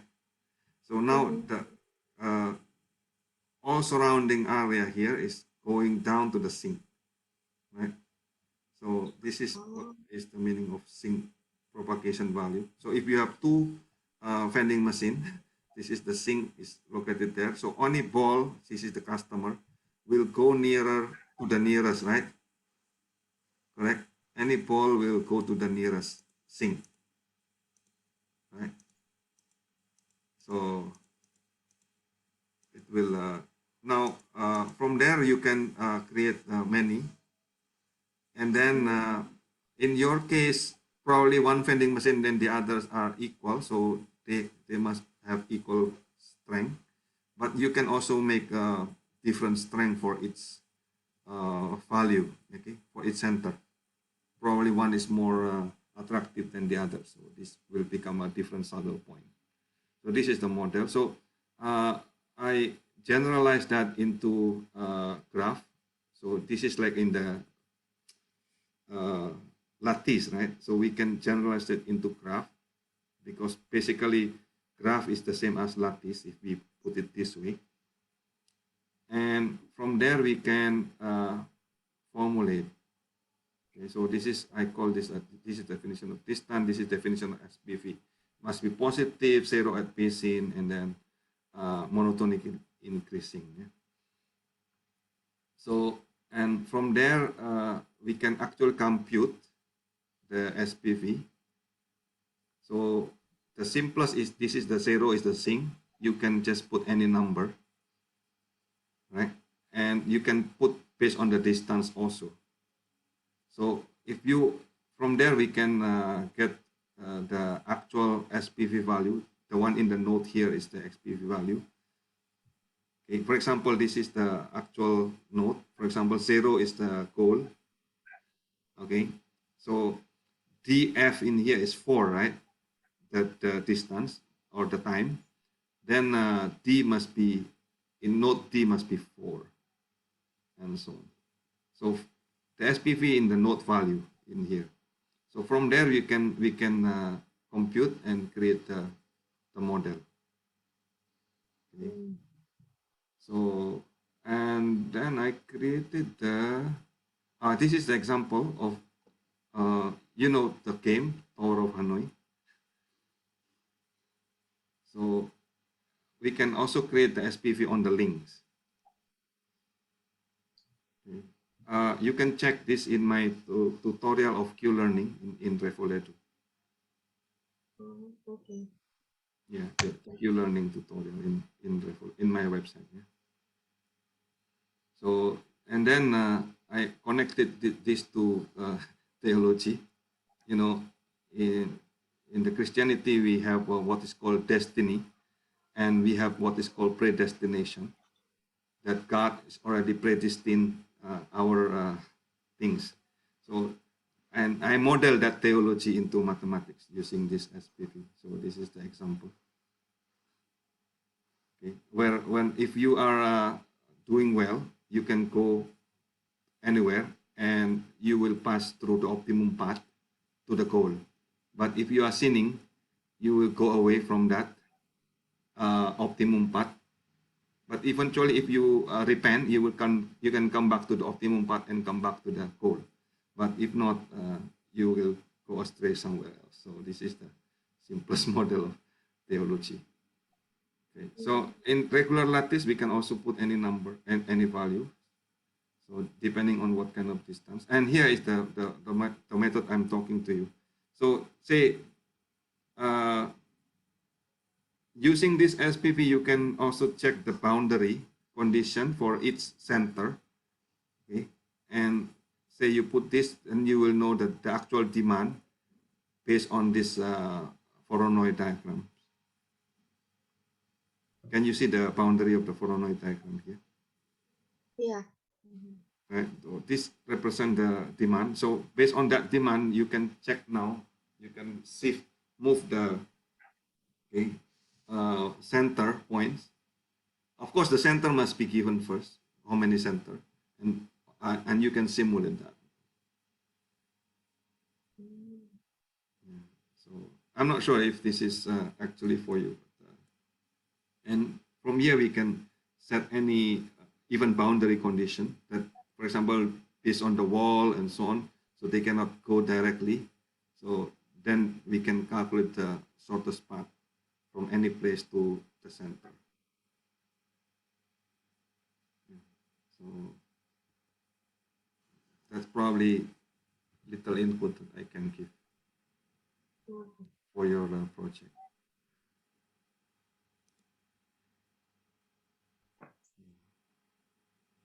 So a little bit different than the normal one, but I'm not sure if you want to go that way. It's up to you. Okay. Yes.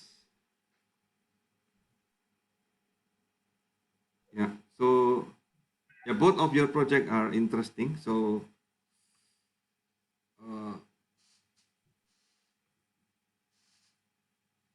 I developed what is called queuing rule of thumb. So you can check in Wikipedia as well, right?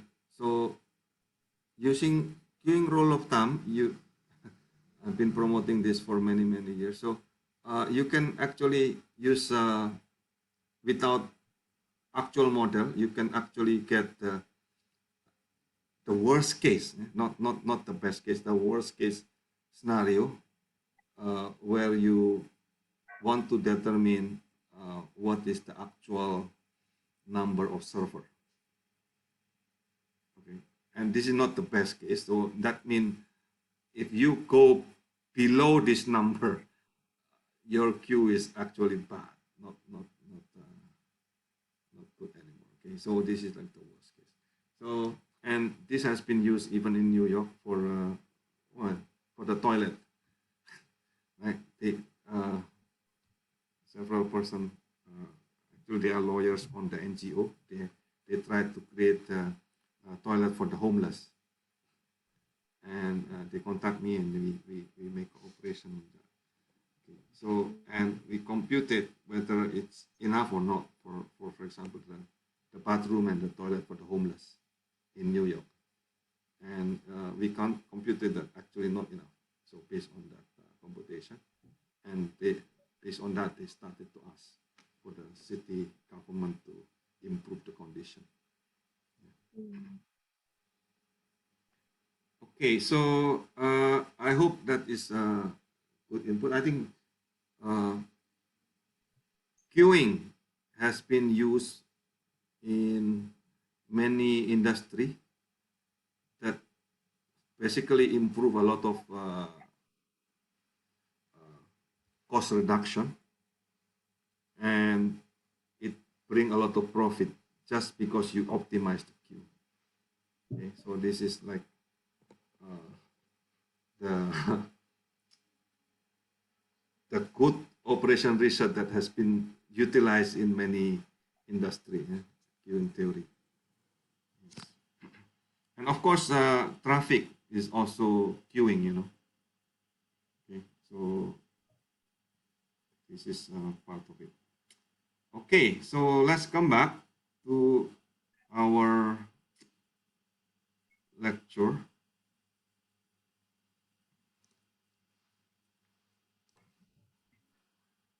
Where are we? Okay, so we are in decision analysis, management science, decision analysis.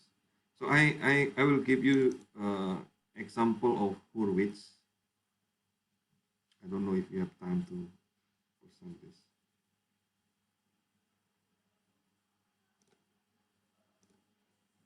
This is our discussion before break, right? So using Hurwitz criterion, can you see it? The Excel.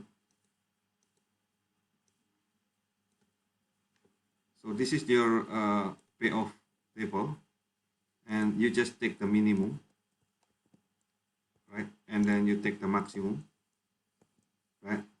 So now based on the criterion, so you basically put the Hurwitz formula, which is based on alpha, and then 1 minus alpha multiplied by the maximum, right? Okay, and then you get the maximum in here because this is gain. So you get the maximum. And then to know the decision, you use the argmax,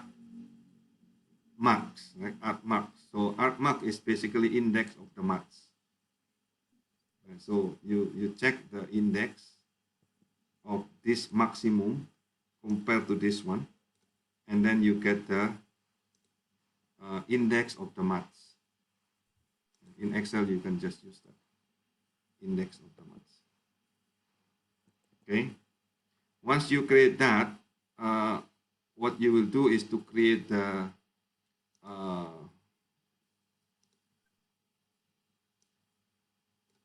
first line is just exactly the same as this one. So this is the alpha and this is the decision, right? And then this is the criterion, which is 7 in here, right? So you can see, I just refer to this value. After that, you create a table, say 0 until 1, okay? And then you put this as data table, these two.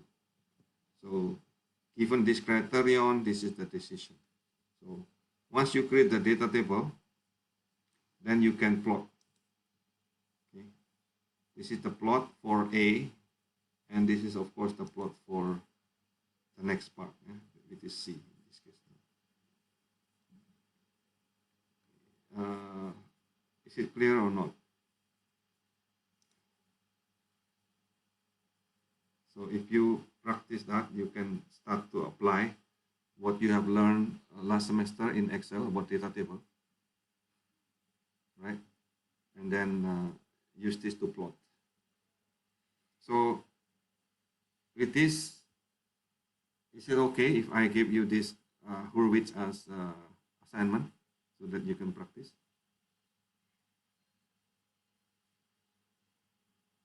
Okay.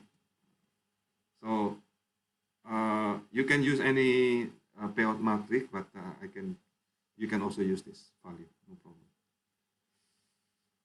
Okay, so with that is the decision under uncertainty is finished, so we'll just close. Is there any question about the decision under uncertainty? Clear, right? So when you don't have the probability, okay, then you use decision under uncertainty. Okay, so the next part is called decision under risk. Okay. In decision under risk, you know the probability. Okay, so we'll discuss about several topics here. So risk, what is the difference between risk and uncertainty?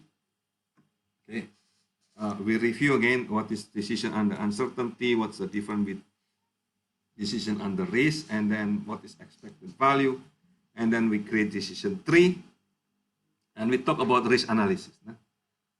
Okay. So, okay, we have done this two, yeah, decision under uncertainty and under certainty, and now we are in decision under risk. Okay. So, what is uncertainty? Okay, uncertainty refers to not knowing what will happen in the future, right? So, when you have no data or little data available, so or if it is very expensive or time consuming to get the data about probability, then that is categorized as uncertainty. Okay? But if you have good information about probability, that means the risk. Okay, the risk is basically uncertainty associated with undesirable outcome. Okay, but you have certain number that you can assign to that uncertainty. Can you see the difference? Okay. Uncertainty, you don't know the probability. Okay. Risk means you have good information about the probability. In fact, the whole insurance company is actually based on probability, isn't it? Right? And including the gambling den, yeah. And gambling company is also based on actually information about probability. Okay. Now, decision under uncertainty have several characteristics. We just discussed in the last hour. Okay. This is a single person decision making problem. Okay. The probability distribution of the state of nature is unknown, and the decision based on criterion range from pessimistic to optimistic or somewhere in between. And you can use gain payoff matrix or cost payoff matrix. And we have discussed about several criterions that we can use. Right? Now, similarly, but not the same, okay, decision under risk is also single person decision making problem, but the the probability distribution of the occurrence of each state of nature is known. Okay? Well, when we say known here, not necessarily measure, can be only subjective probability, mean based on your opinion. That is fine. Okay, and then so this is called Bayesian probability or subjective probability. So the decision criterion usually based on expected value, right? And then the probability of occurrence of the state of nature are the same for all alternatives. Okay? So this assumption we can release later under decision tree. Okay, we use the same thing as decision under uncertainty. The only difference is that row in the top, okay, probability. So suppose you have alternative A1, A2 until AM. Say this is gain payoff. Okay? G11, G12, and so on is the gain payoff. And then S1, S2 until Sn is the state of nature. So for each of state of nature, you have certain probability. Of course, the sum of probability P1 plus P2 plus something else until Pn is equal to 1. Okay. Now, we call this expected value approach or EV. Sometimes we call it monetary expected monetary value, so EMV, the same thing. So this is an approach to select decision alternative that is based on expected value of each decision alternative. Okay, so the recommended decision alternative is the one that provides the best. Okay, we don't say maximum, we don't say minimum, because we say the best. What is the best? The best is depends on the payoff matrix. If it is gain payoff matrix, the best is maximum. If it is cost payoff matrix, then the best is minimum. Okay, so this is a very important assumption. The alternative are assumed to be uncorrelated. Okay, so don't create the one that I mentioned a while ago, like red bus, blue bus. Okay, they are correlated, right? They are the same bus. Okay, so what is the formula? Very easy. So the expected value of EG, EV. Okay, so you can compute for each alternative. It's just the average of the gain, and then now you find the maximum argument of the expected gain, or the minimum argument of the expected cost. Okay? If gain is maximum and if cost is minimum, that's very clear. Okay, let's take the same example here, like a while ago. Okay, I used exactly the same number. Okay, so the difference is now you have the information about probability. Okay, so now you have the information about probability. How you will calculate? Easy. So now you have 0.5 multiplied by 5, right? And then what is this? 0.2 multiplied by 7, 0.3 multiplied by 9, which is 6.6. The same thing, 0.5 multiplied by 10 plus 0.2 multiplied by 5 plus 0.3 multiplied by 0, you get 6. And then because this is gain, payoff matrix, so you maximize. So the maximum is 6.6, which is associated with decision alternative A. Okay, so you can compare this with Laplace criterion under for the decision under uncertainty. What's the difference?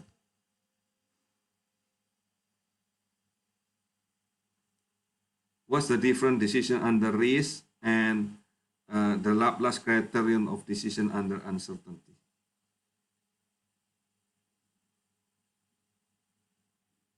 Anyone knows? Livy, what's the difference?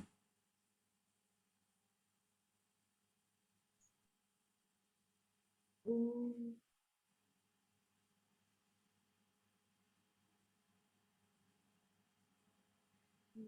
yes. We use the same table a while ago. So what's the difference? Decision under risk and decision under uncertainty with Laplace criterion. We still use the same. We use probability also, right? So what's the difference? Mm, Joy, what's the difference? The previous one, we assume they all have the chance, the same fair chance of happening. So Exactly. the previous one is 1/3 for the probability 1/3. for every single one. Well, this one we have like a different weights. Correct. So the probability distribution, yeah, when we say probability distribution, mean we are talking about this factor, okay, 0.5, 0.2, 0.3. Okay. In Laplace criterion, this is exactly 1/3. Okay. But in under risk, it's up to you. It can be 1/3, can be different values. Okay. So this is more general than the Laplace criterion. Okay. The way to compute is exactly the same. Okay. The way to compute is exactly the same. The only difference is this value. Yeah, the probability value.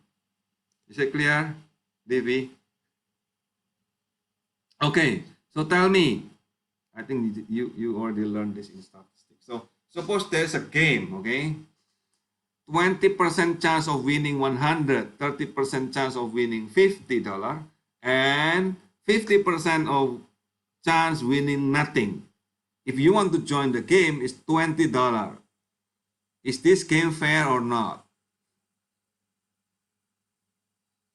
How do you know a game is fair?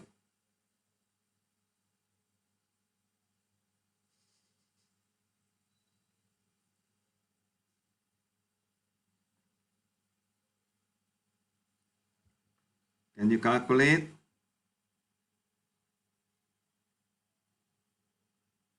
So how do you calculate? You calculate the EV, the expected value. What is expected value? Probability multiplied by the dollar, by the price. So game is fair if the cost is equal to the outcome. The expected cost equal to the outcome. So what is the expected outcome here? 20% times 100, that is 20. 30% times 50, that is 15. 20 plus 15 is 35, right? And then 50 chance of winning nothing, 0, right? So the expected value is $35. Yeah? If you join the game, you will expect it to earn 35, right? But you only pay 20, so 20 is not the same as 35. That means the game is not fair, right? The game is not fair does not mean you will not join, right? Because this is your benefit to join, okay? So the committee lose in this case. Right. So the EMV is not equal to the price of the game, so the game is actually unfair. Yeah?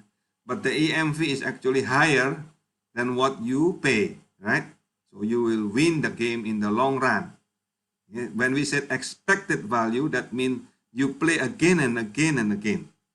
Okay? In the long run, if you play often, you will win. Okay? Not just one time. Okay? So, what is decision strategy? So suppose you have to decide a sequence of decision. Instead of one decision, you need to decide a sequence of decision. Now, the strategy involving a sequence of decision and the chance outcome to provide the optimal solution, okay, to the decision problem is called decision strategy. Okay, so decision tree is a graphical representation of decision problem that show the consequential nature of decision-making process. Okay, so how to create decision tree? Okay, decision tree is basically a tree data structure. Okay, with three type of node. Okay, one is called decision node. It's a box like this, the blue one. You see? Okay. In decision node, you have branch. And then your way to compute is to maximize the EV, yeah, the expected value from all branches. The second type of node is called chance node. The one in yellow like this, the circle. Okay. The branch of the chance node are the state of nature. Okay. The branch of the decision node are alternative. The branch of the chance node are the state of nature. In here, instead of taking the max, you are taking the sum of the probability multiplied by the EV, okay, the expected value. And lastly, you have the outcome. Okay, this is the end node. So the leaf node. With this, again, you calculate only the EV, probability multiplied by the payoff. So this is an example. Okay, so blue here represent what? Decision node, right? So in decision node, you have two alternative. Alternative is your action. Okay, you either use to do a big order or small order, right? And then we have chance node. The yellow circle here is the chance node. What? Either you have high demand or low demand. This is the state of nature, right? And then at the end, you have leaf node, okay, without symbol. So you see high demand 0.6. What does that mean? If you do a big order and high demand, the probability is 0.6, right? And then 100 here is the leaf node. What is this? This is the payoff. Okay, so if you create big order and low demand, which is only 40% probability, okay, you will lose 100. If you just decide small order and it has high demand, okay, you will lose 10. If you have small or if you decided to do small order and it has low demand, okay, you will earn 50. So can you identify the decision node, the chance node, the payoff probability, alternative, and the state of nature? Yes or no? Is it clear? Now, notice here the probability for high demand is exactly the same, right? For each state of nature. But this is not always the case, right? Using decision tree, you can actually varies, okay?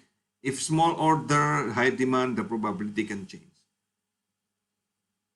Okay. So this is an inventory of fruit problem. So if the demand is high, you have ordered a lot of fruit for your store, okay, you will gain much profit. Say, this is your hockey. Okay. So if the demand is high and you have ordered only little of that fruit item, you lost opportunity to sell, isn't it? Right? Now, if the demand is low and you have ordered too much, the fruit become perish and you lost a lot, right? And if your demand is low and you have only little fruits, you gain only little profit. You lost opportunity to sell higher.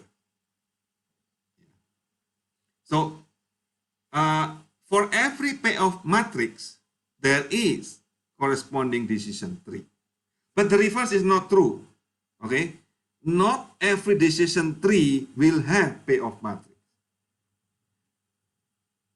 Every payoff matrix will have decision tree, but not every decision tree will be able to be converted into payoff matrix. Why?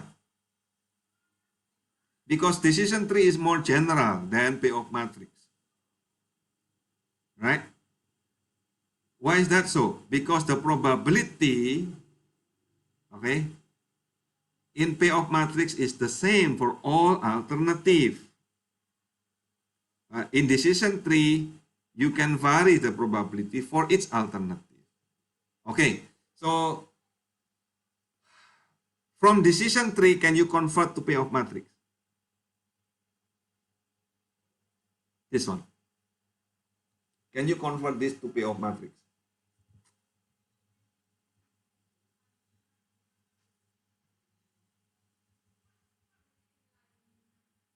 Can you create a matrix and then based on this decision tree?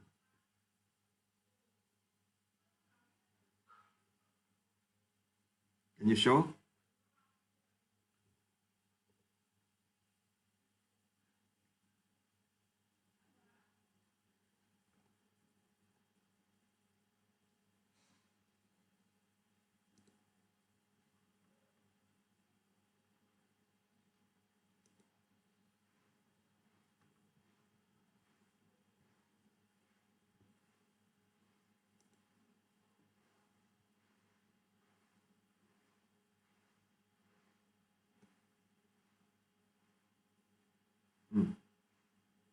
convert the decision tree of fruit problems into payoff matrix?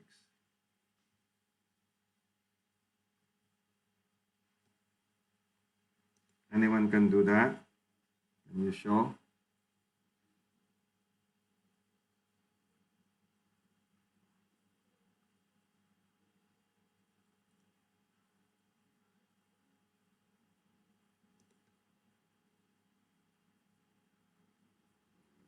Wait, I'll share my screen. Yeah, go.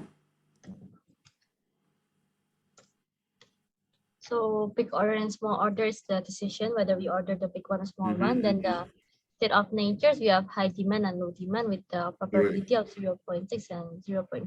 Very good. So if we order the big order and we have high demand, we win 100, and if not, we lost 100. Correct. And same for the other one, minus 10 and we get 50. Very good. Okay, excellent. Okay. So you have converted from decision tree to the payoff matrix. Okay. So from the payoff matrix, can you make decision tree? That's the other way around. Sure, yeah. Okay. So payoff matrix to decision tree is easy. Okay. So now let's do the step of solving decision tree. Okay.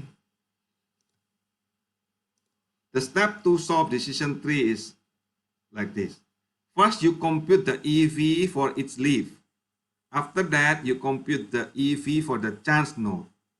After that, you maximize the EV for decision node, okay, and then repeat again until all things finish, okay, to identify the best decision.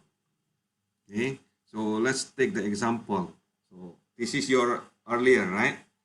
The fruit problems, okay? Okay, so number one, okay, compute the EV for its leaf. So the EV is what? 0.6 times 100, right? This is in the leaf, you get all these values, yeah? 0.4 multiplied by minus 100 and so on. Clear? Next, the second step is to compute the EV for the chance node. Okay, so once you compute the EV for the leaf node, you can go in front in the chance node. What is the EV of the chance node? You sum, okay? You sum all branches. So you look at this, the branches is 0.6 multiplied by 100 plus 0.4 multiplied by minus 10. So you sum all of that, you will get 20. Yeah? In the small order, you get 14, right? So then the expected value of the ordering many fruit is 20 for big order, and for the small order is 14. Next, you compute the maximum EV for the decision node, right? So maximum of 20 and 14 is 20, right? Then you identify what make that 20. Oh, big order. So you know the decision is big order. Okay, and you know you will get EV of 20. Okay, up to here, is there any question? Easy, right? Super easy, yeah. Okay. Oh, so you can try to do that in Excel. Okay. You can try to do that in Excel. So exactly the same. Okay. So what is the weakness here? Okay. The weakness happen when you have exactly the same, when there is a tie. Okay. So here, you know the probability is 0.5 and 0.5. Okay. And if you multiply to get the expected value, big order is the same exactly like small order, which is all the same as 0. So you cannot decide because the expected value of all alternatives are equal. Okay, this is the weakness of decision tree under risk. Okay. When you get the expected value are equal. Okay, so this is another example. This is called Pascal wager that proposed by Blaise Pascal, a scientist a long time ago, 100 years ago. So he want to understand whether the probability of God exists is actually positive, right? So we don't know, but we say P, okay? So the non-existence of God have negative payoff, say minus Z, okay? Because of the waste of time, energy, and loyalty. So if non-believer, in non-believer case, God, non-believer in case of God exists has infinite negative payoff, right? So if you don't believe and then actually God exists, you go to hell. So that means negative infinity. Okay? And for some x and y with this positive finite payoff, okay, so the payoff is something like this. So if you compute the EMV of belief and non-belief, which one you will choose? Yeah. So of course, the EMV of belief is the probability, okay, P times X, right? P times X existence, and then 1 minus P times Z, minus Z, right? And the EMV of non-belief is actually negative infinity. So the conclusion is, regardless how small the assumption of positive probability of God existence, it may be, okay, the expectation is higher or less negative if we choose to believe. Okay? This is that's why people believe in God is actually a logical conclusion. So here I have a point of choosing the investor based on the decision. So you can read by yourself. So tell me, you want to choose this as your assignment or the Horwitz? One only. This one. This one. Okay. Okay. I will just put this as your assignment. Okay. So this is the answer anyway. So you can just copy. It's up to you. But when you try, the purpose of giving you assignment is actually for you to practice, right? Okay. So okay, this will be your assignment. With this, I said the EV or the probability of risk is actually finished. Okay, so risk is higher if the probability to win is small, but the gain is actually big. So, say for example in the lottery. Okay, question is EV approach cannot explain why people actually do irrational behavior to buy lottery. Okay, so next meeting we discuss about utility analysis. You can read the slide before class. Okay, see you next meeting then. Okay, thank you, sir. See Thank you you. for today.